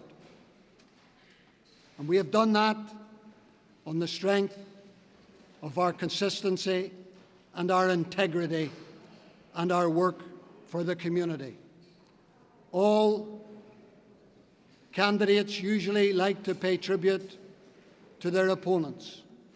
And by and large, I would have to say, my opponents treated the campaign with respect, but not all of them did. There was a smear campaign against me. I could take some time to answer the smears today, but I am not going to, because I don't need to. There are 15,225 reasons why this party is at the helm in this constituency in 2005. And across Northern Ireland, the Unionist community are rallying to the cause. I want to thank all of those who supported me and who voted for me, and I pledge to them all, and those who didn't vote for me, my earnest endeavours for the next 4 years, as I have for the last 4 years. I will be as diligent again in the future as I have been in the past. Thank you, one and all. Gregory Campbell taking the 5th seat for the DUP. One more and they'll equal the number they had in the outgoing Parliament. Well, let's find out what's happening in the neighbouring constituency. Martina Purdy can bring us up to date on Foyle. Martina. Yes, Noel, we've just got turnout at Foyle. It is 67%, which is up from the Assembly election, around 4%. The SDLP had been saying that turnout would be crucial and that at 65% turnout or more would give them a comfort zone in terms of the SDLP leader Mark Durkan holding the seat. Now the counting goes on. It probably won't be finished till after 6:30. Early indications are that Mark Durkan may have held it, but that is anecdotal, and I would stress a lot of caution attached to claims here that Mark Durkan is 2,000 votes ahead of his main rival, Sinn Féin's Mitchell McLaughlin. Mark Durkan arrived here in the last few minutes looking quietly confident. I would say the mood in the Sinn Féin camp is subdued. There had been indications all week that Sinn Féin was going to win this seat. They may have spooked Unionists, and there appears to have been some tactical voting in some key areas. What, Martina, has been the reaction to Alistair MacDonald's victory in South Belfast? Well, the SDLP were very delighted to hear that, absolutely glowing. I think it gave them a boost, and they feel if they get Foyle, they've gone into this election with 3 and they will come out with 3. And for them, that is an excellent result at a time when people were writing them off and suggesting they may be down to 1. Eddie McGrady in South Down. OK, tell us about Mid-Ulster. Well, Mid-Ulster, the count there seems to be behind Foyle. The turnout is around 74%. There's no surprises here. There was a time when Mid-Ulster was going to be dramatic, but Sinn Féin's Martin McGuinness arrived earlier. He's expected to win. He's well ahead. No change, really.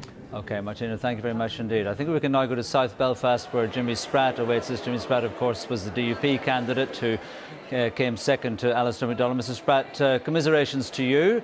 This was an Ulster Unionist seat. You went in, you split the vote, it went to a nationalist. Of course, that's where you're wrong, Noel. It wasn't an Ulster Unionist seat.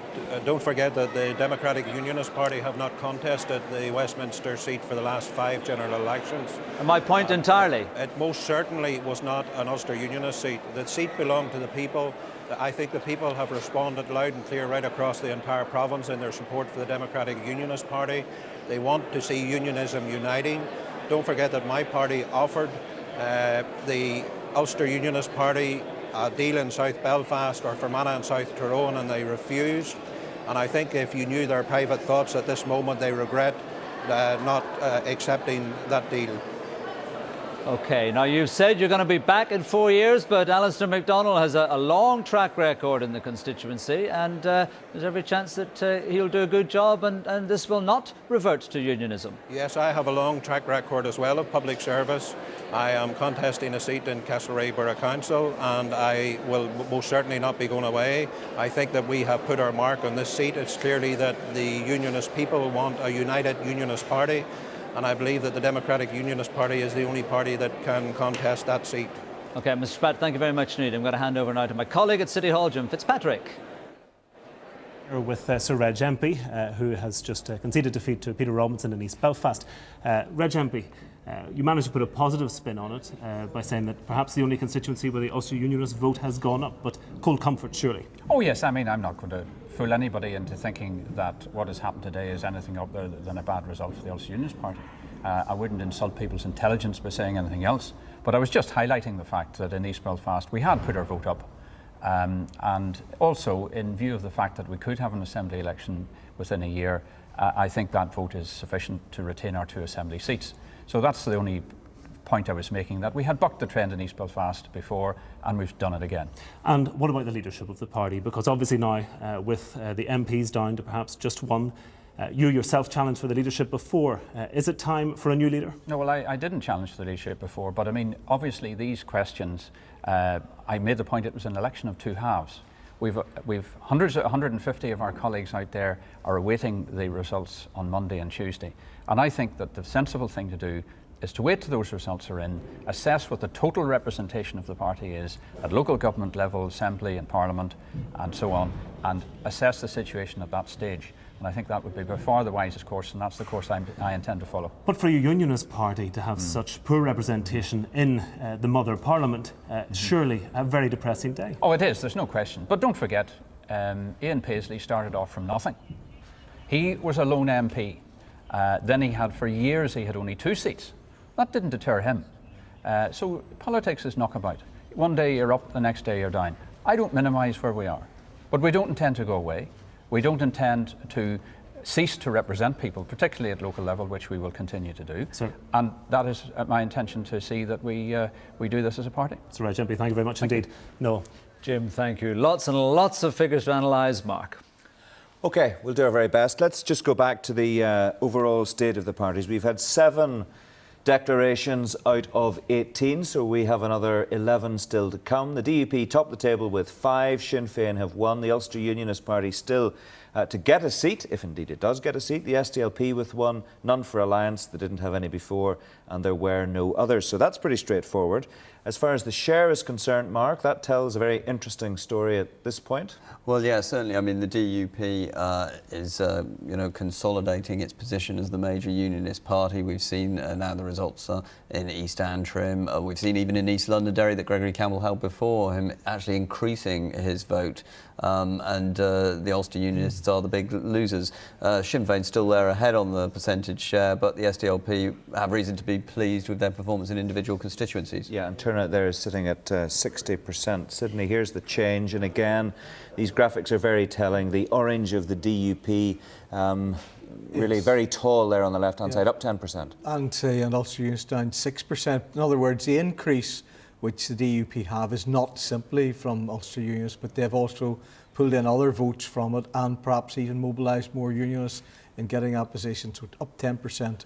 Now, here we are with swing. This shows the swing from the Ulster Unionist Party to the DUP, and I think that's a very telling graphic. The orange of the DUP eating well into the Ulster Unionist Party's blue there. The swing mark is 8 8%. Yeah, 8%, very significant margin, and that shows, even bigger performances such as the one that we saw from Sammy Wilson in East Antrim there, a very large swing involved there. Sammy Wilson, always the coming man. And in some senses, you can see a bit of a completion of what we saw in 2001, particularly in East Antrim, where you're looking not just at sort of pro-agreement, anti-agreement politics, but also just a sense of generational change as people think, look, it's time to hand on to the younger candidate. And if we bounce those figures on, move them on to places like Upper Bann and perhaps even North Down, Sydney, that could have a number of Ulster Unionist candidates feeling the heat.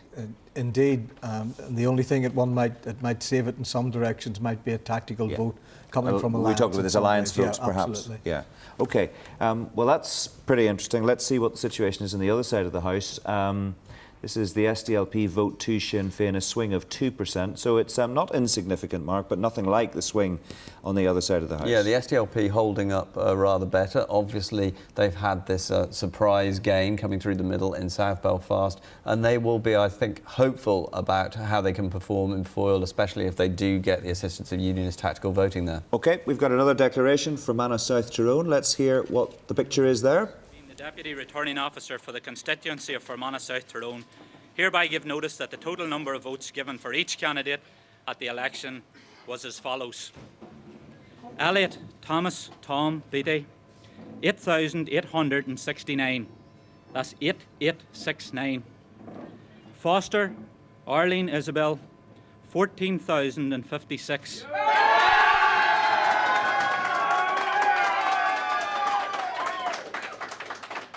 That's 14056.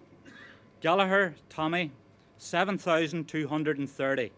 That's 7230. Gildernew Michelle, 18,638.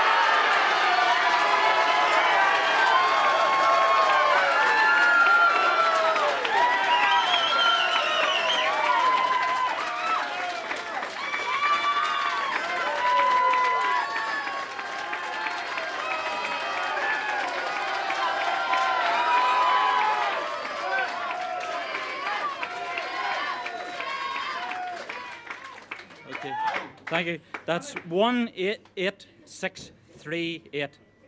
Given a total of number of votes cast as 48,793. That's 48793. And that the undermentioned person has been duly elected to serve as member for the said constituency. Michelle Gildernew. OK, so that's a hold for Sinn Féin. Michelle Gildernew from South Tyrone. What you have there is Arlene Foster, of course, standing for the DUP. She has, well, not quite 2-1, but she's certainly convincingly beaten Tom Elliott, the Ulster Unionist candidate, and Tommy Gallagher's vote for the SDLP continues to slip away. Ballot papers rejected and not counted by me at this election was as would follows. oblige us by putting down their flag. We might even be able to hear what the victorious MP has to say. Writing or mark by which Can I voter could be tap them on the back? 0, unmarked or void for uncertainty 22. There we go. Given a grand total of Oh, that was 558. one of our Thank you very staff doing much. his job well there. Yeah. Getting rid of the flag, John Taylor, not holding it.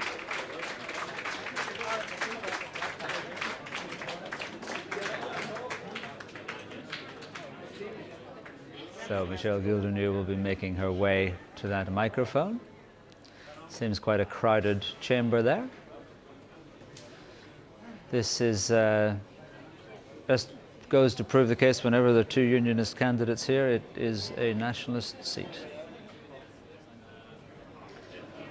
Mark Devenport, bring him in here to a quick comment. Yes, well, I mean, Arlene Foster will be pleased to have established herself in the lead role for unionism with that 14,056 votes. I mean, that certainly turns around the situation when Jim Dixon, the independent, might have got some natural DUP support last time round. Tom Elliott will be disappointed to have lost out there, but we've seen a consolidation by Michelle Gildernew of her position, moving up by, I think, about 4 percentage points. And, you know, this shapes up potentially for a battle between the DUP and Sinn Féin next time. And what you will see, I suppose, is the nationalist and unionist communities consolidating behind those parties as they try to strive to take Fermanagh South Tyrone. Yeah, we're still waiting for Michelle Gildernew to appear. People are, as you can see, looking round expectantly, wondering where she's got to. Normally the candidates are on hand as the results are read out, but clearly Michelle Gildernew has perhaps had to take a phone call, or that's why she's a little bit slower getting actually to the platform. Sorry, Mark? I'd say Michelle Gildernew is expecting at the moment, so maybe that explains why she's a little bit slower to get to the platform. I think we might have some information. Alliances must be made. From Mark Carruthers about the level of the swing here in Fermanagh and South Tyrone. Yeah, I can just tell you that when you put those figures into the system, it does change the swing figures. 3% now swing from the SDLP to Sinn Féin, so it's gone up by a percentage point, and 10% from the Ulster Unionist Party to the DUP. Could I comment? Yes, of course, Jim Allister. I think this result will and should make the Unionist people of Fermanagh South Tyrone very angry that the Ulster Unionist Party's arrogance and selfishness once again has sent Sinn Féin back to Westminster. This seat was winnable. The combined Unionist vote is 23,000. The Sinn Féin vote is 18,500. And the splitter and the spoiler is the Ulster Unionist candidate. Yeah. And well, we should remember, of course, that in 2001 you gave your support to Jim Dixon, who probably took the seat away from the Unionists. No, so we didn't have a candidate in 2001. Well, precisely, but you gave your backing to Jim Dixon. We're back to the point that for 20 years, as the junior partner in unionism, we were prepared to back, difficult as it was, Ken McGuinness, and the seat was kept Unionist. When the Ulster Unionist Party became the junior party, they couldn't reciprocate, and they've handed this seat to Sinn Féin as well as handing away South Belfast. Unionism throughout Northern Ireland will be rightly angry and will not be quick to forgive the Ulster Unionist Party. Ken McGuinness said today he wished its greed and its arrogance and its ego. Okay. Ken McGuinness said today he wished he'd never resigned from the seat she held for 18 years. Barbara de Bruyn? I think it confirms the pattern that we've seen overall, which is a rise in the Sinn Féin vote. Michelle clearly consolidating there. And there were 2 Unionists there last time round. And there are 2 Unionists there this time round. And she has 4,500 more votes this time round. I think it's very clear that the positive vision, the positive politics, and her track record of working for everybody in that constituency has held good. Noel, can I just say that I would think, knowing Fermanagh South Tyrone and how it operates, I would suspect that a lot of the normal SDLP vote would have gone to Gildernew in order to ensure that Arlene wouldn't get in, and that was the bottom line for nationalists in that area. So I think that our loss there is really a tactical loss because of the fear, the fear of a DUP win. Yeah, it's about 2,500 votes. So yes, but Tom Gallagher down on last time. Yes, but people would have been afraid of a DUP win. There aren't 2,500 extra votes in Michelle Gildernew. Breach, can I ask you why you think that's true of Fermanagh South Tyrone, but you didn't think it was true of South Belfast? What I said about South Belfast is that people were afraid of a DUP vote. People, not tribalism. People were afraid of DUP winning the seat, and people voted for SDLP. Okay. Yeah, I just want to say Tom Elliott is an excellent candidate, and I'm very sorry he didn't do better than this. But it's what happens when the 2 Unionist parties don't reach agreement. I'm sorry to say that. And this reflects on the management of my own party. We have thrown these 2 seats to the Nationalists in South Belfast and in Fermanagh South Tyrone. It shouldn't have happened, but the management of our party at Cunningham House decided not to reach agreement with the DUP, and I regret that. Okay, let me just update you. You can see our tally bar here on the screen, and that will tell you that the DUP have got 5, Sinn Féin have got 2, the SDLP have got 1, and a 0 at the moment beside the Ulster Unionists, and John Taylor and Jim Allister are in unison on the fact that there was a mismanagement of the Unionist vote indeed in South Belfast, which went to Alistair MacDonald, the SDLP, and of course in the Fermanagh South Tyrone result, which you've just seen, which was retained by Michelle Gildernew. Mark, any more light to throw on the graphic situation? Yeah, well, we can take a bit of an in-depth look, if you like, at the Fermanagh South Tyrone result and just talk our way through that. Mark, a majority of 4,582 for Michelle Gildernew. It's a pretty clear picture there, isn't it? Let's look at the share. Yeah, I mean, you have to remember that last time this was actually subject to a court challenge. Michelle Gildenew's margin was so tight, but now she's pulling ahead, although Arlene Foster is snapping, or will be hoping to be snapping at her heels in the future. Yeah. The reason that we've got such a massive increase there in the DUP vote, of course, is that all of Arlene Foster's votes are an increase because the DUP wasn't in the field last time. Yeah, it's one of the quirks in the system, obviously. If they started from zero and they came in with a high vote, then it's all the increase, isn't it? Should we just look within this constituency at the swing, the Unionist swing? That's swing which obviously again is explained by the fact that the DUP didn't stand last time round, so it's maybe not worth an awful lot, but it will be factored into the overall figure. It's a question whether it should be included in the swing figure at all, but yes. Nevertheless, in the sense the Foyle and South Tyrone, you can see what's happened with it. All those votes, 28%, it's an extra 14%. Yeah, well that is of course an accurate and a telling figure, which is a swing from the SDLP to Sinn Féin of 4%. And I mean, it's interesting there that Breeze Rogers was saying that it may well be that some SDLP supporters were switching because they wanted to ensure the DUP didn't take the seat. And I suspect some of that was also going on in South Belfast the other way around. Yeah, let's look at this one. This is the swing from Sinn Féin to the DUP, which again could be telling in other constituencies, but it's not particularly relevant to us in this one. We might look at it as far as some of the other ones are concerned, but because the DUP didn't stand, it skewed the figures on that one. Let's look at East Londonderry, which we didn't manage to look at in any great detail the last time. Those are the figures. Gregory Campbell, David McClarty will undoubtedly be disappointed. Quick word on the share. 43% to 21, the nearest rival, and Mark, a sentence or two on change? Well, I think Gregory Campbell will be very pleased with the fact that, nobody really thought he was under threat here, and yet he's actually put on both in percentage and actual terms. Interestingly, Sinn Féin didn't really make many inroads on the SDLP with their SDLP defector candidate, Billy Leonard. There's your swing again, the UU's losing out. Yeah, and that's it for the moment. That's quite an interesting statistic and a depressing one, I would have thought, for Ulster Unionists in East Londonderry. We'll come back and knock a few figures around later on, but Noel.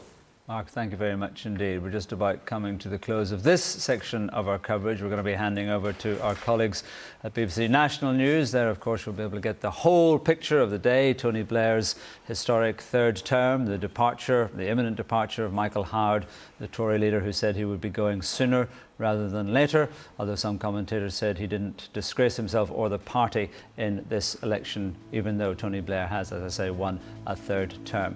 Now, the story in Northern Ireland, we have 8 of our 18 constituencies declared. 2 big stories, I suppose. Sammy Wilson has snatched East Antrim away from Roy Beggs, almost 2-1, what they're calling, even Ulster Unionists were calling a landslide. And Alistair MacDonald, the SDLP, has taken South Belfast, and that was a split between the Ulster Unionists and the DUP. It was, of course, a long time Ulster Unionist seat. We'll be back at 6:30. See you then.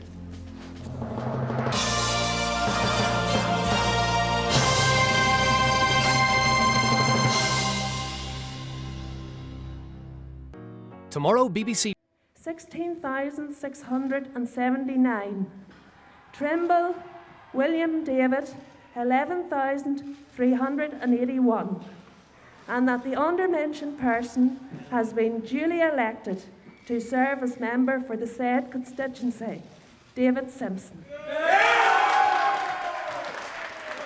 Well, that has to be the story of this election. David Trimble, the Ulster Unionist leader, has lost his seat to David Simpson of the Democratic Unionists. Let's hear what the victor has to say. The fact that the people of Upper Bann have allowed me to represent them in Westminster for the next 4 to 5 years, and I believe that it sends out a very, very clear signal that pushover unionism has gone forever. And I believe that what the people want in this constituency is consistent representation on bread and butter issues. And I think over the past 4 years, I have proved that I can do that. I'm sure over the past 4 years I've made mistakes, and I'm sure we'll make mistakes in the future. But I feel very honoured today, and I would like to thank at this stage all those that took part in the count, all the ladies and gentlemen here that look very, very tired. I know they're all looking home, as I did last night, to try and get maybe a Chinese or something to fill all those cavities. But thank you once again, and I really appreciate all the hard work that you've done. Can I also thank all those that have worked for me in the campaign, all those that put up posters, canvassed, in every shape and form. There have been a lot of people that have helped me over the past 3 to 4 weeks, and I would like to thank them very, very much indeed. My campaign manager, Mr. David McConaughey, who's with us, my election agent, all my colleagues here in Council, my colleague Stephen Moutray, MLA. Can I thank everyone for putting their confidence in me? And I know there are a number of people out there in Upper Bann who didn't vote for me. I accept that. But I hope and trust that I can prove to them over the next 4 to 5 years that the next time around I'll be worthy of their vote. We're moving on, and I believe as a party we will provide the constituency service that Upper Bann needs. Thank you very much indeed for all your help. Thank you. So, a remarkable story of today, and here comes David Trimble, the Ulster Unionist leader. Deputy Returning Officer, may I endorse the vote of thanks to yourself and to your staff for the conduct of this election and the result that we have now had. May I also then convey thanks to a number of other folk, first of all, and principally, of course, to my wife, Daphne, and to my family, who have given me tremendous support over the course of the last number of years. And I know that for them, at least I hope that for them, today's events will have a silver lining. May I also thank very much indeed those members of the party, of the Upper Bann Ulster Unionist Party, for all the tremendous work that they have done in the course of this campaign. And I look forward to the count in the local government election, where I hope we will see, and that people will see, that there is still a strong Ulster Unionist Party in this constituency and a base on which to rebuild this Ulster Union here. But most of all, in terms of thanks, I want to thank the tens of thousands of people in Upper Bann who, over the course of the last 15 years, have given me the enormous privilege of representing them in the House of Commons. There is no greater honour that anyone can have than to sit in the British House of Commons and to represent their constituents there. And I believe that my record over the last number of years will be there, and that we have had the opportunity, with the support of folk here, to do something for Northern Ireland. And I believe that the situation that Northern Ireland is now in is a much better one as a result of what we have done. I am proud of our record. Today, of course, has been a considerable success for the Democratic Unionist Party, and that cannot be gainsaid.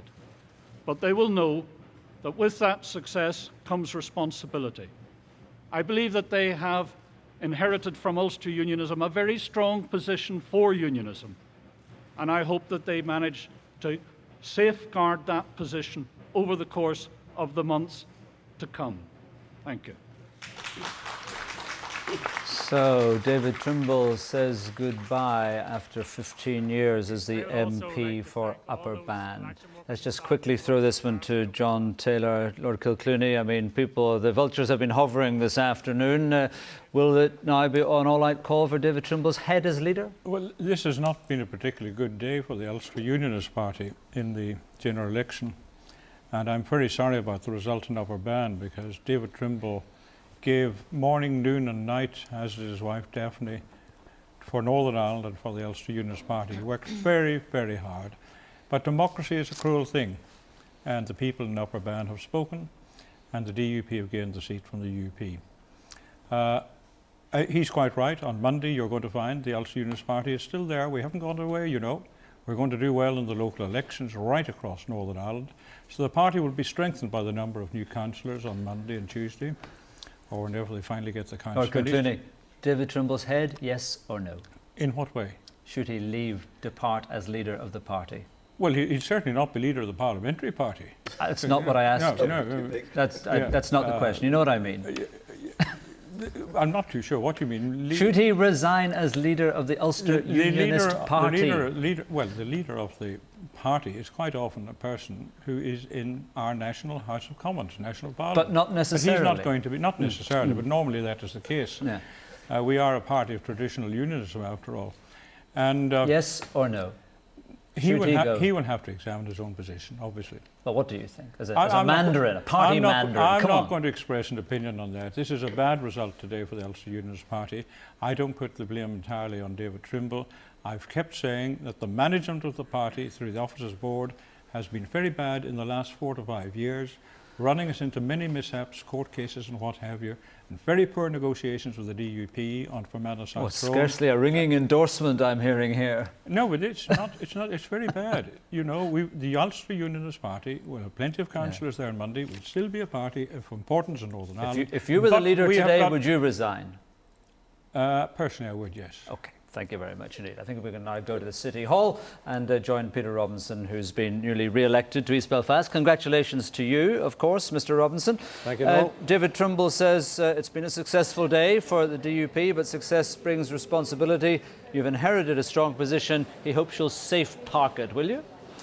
Well, I obviously don't want to make more difficult the remaining days in politics of David Trimble. I think at a human level, anybody who is involved as much as he has in politics must be facing a very difficult time at this moment. I don't want to therefore say anything about him personally. What I do want to say is that there is a lesson for all politicians, that you cannot play fast and loose with the electorate and get away with it. And slowly but surely he has been brought to account. And if there is a lesson for unionism, that lesson will be learnt well by the Democratic Unionist Party, who are keeping their commitments to the electorate, and you get exactly what the Democratic Unionist Party says before an election, as soon as that election is out of the way. As far as responsibility, we took that responsibility over several elections ago. This isn't the first time that the Democratic Unionist Party have beaten the Ulster Unionist Party. We did that in the European election with Jim, who is with you. We did it in the Assembly election as well.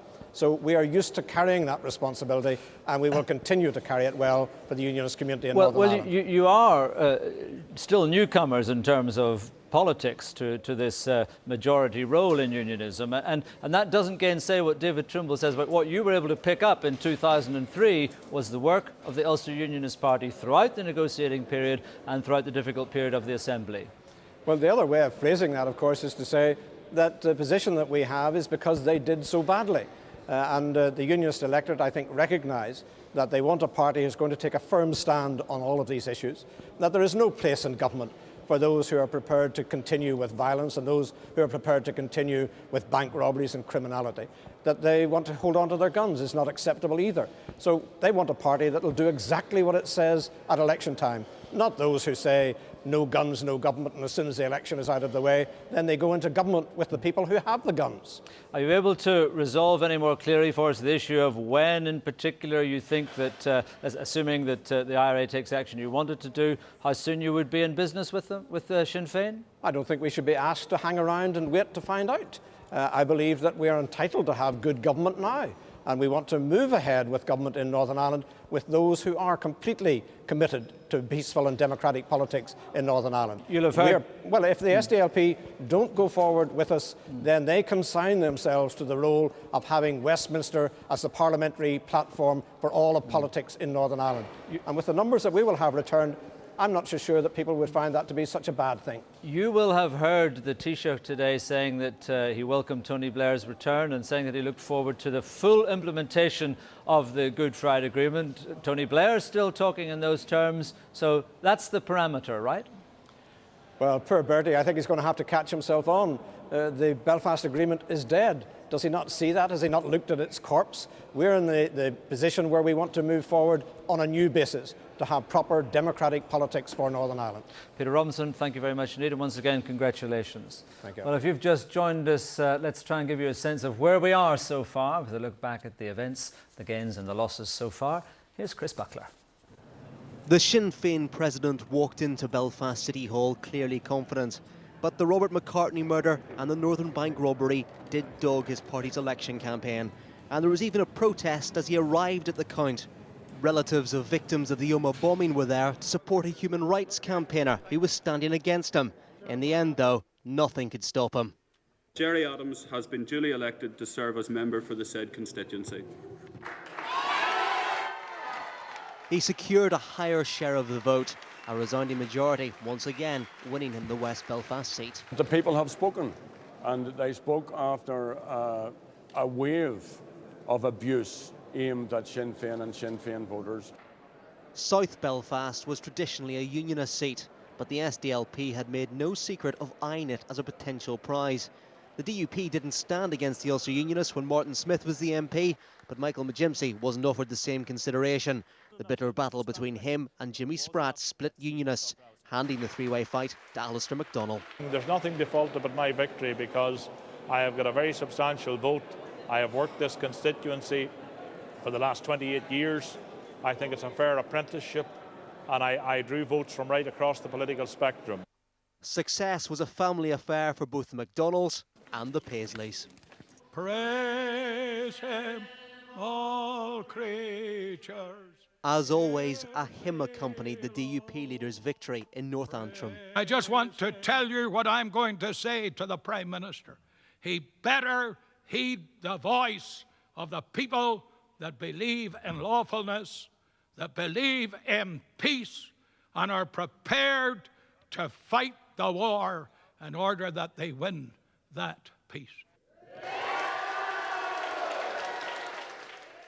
A string of DUP victories quickly followed.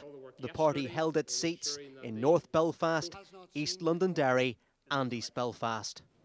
It is sad that division, which need not have been, has certainly cost one seat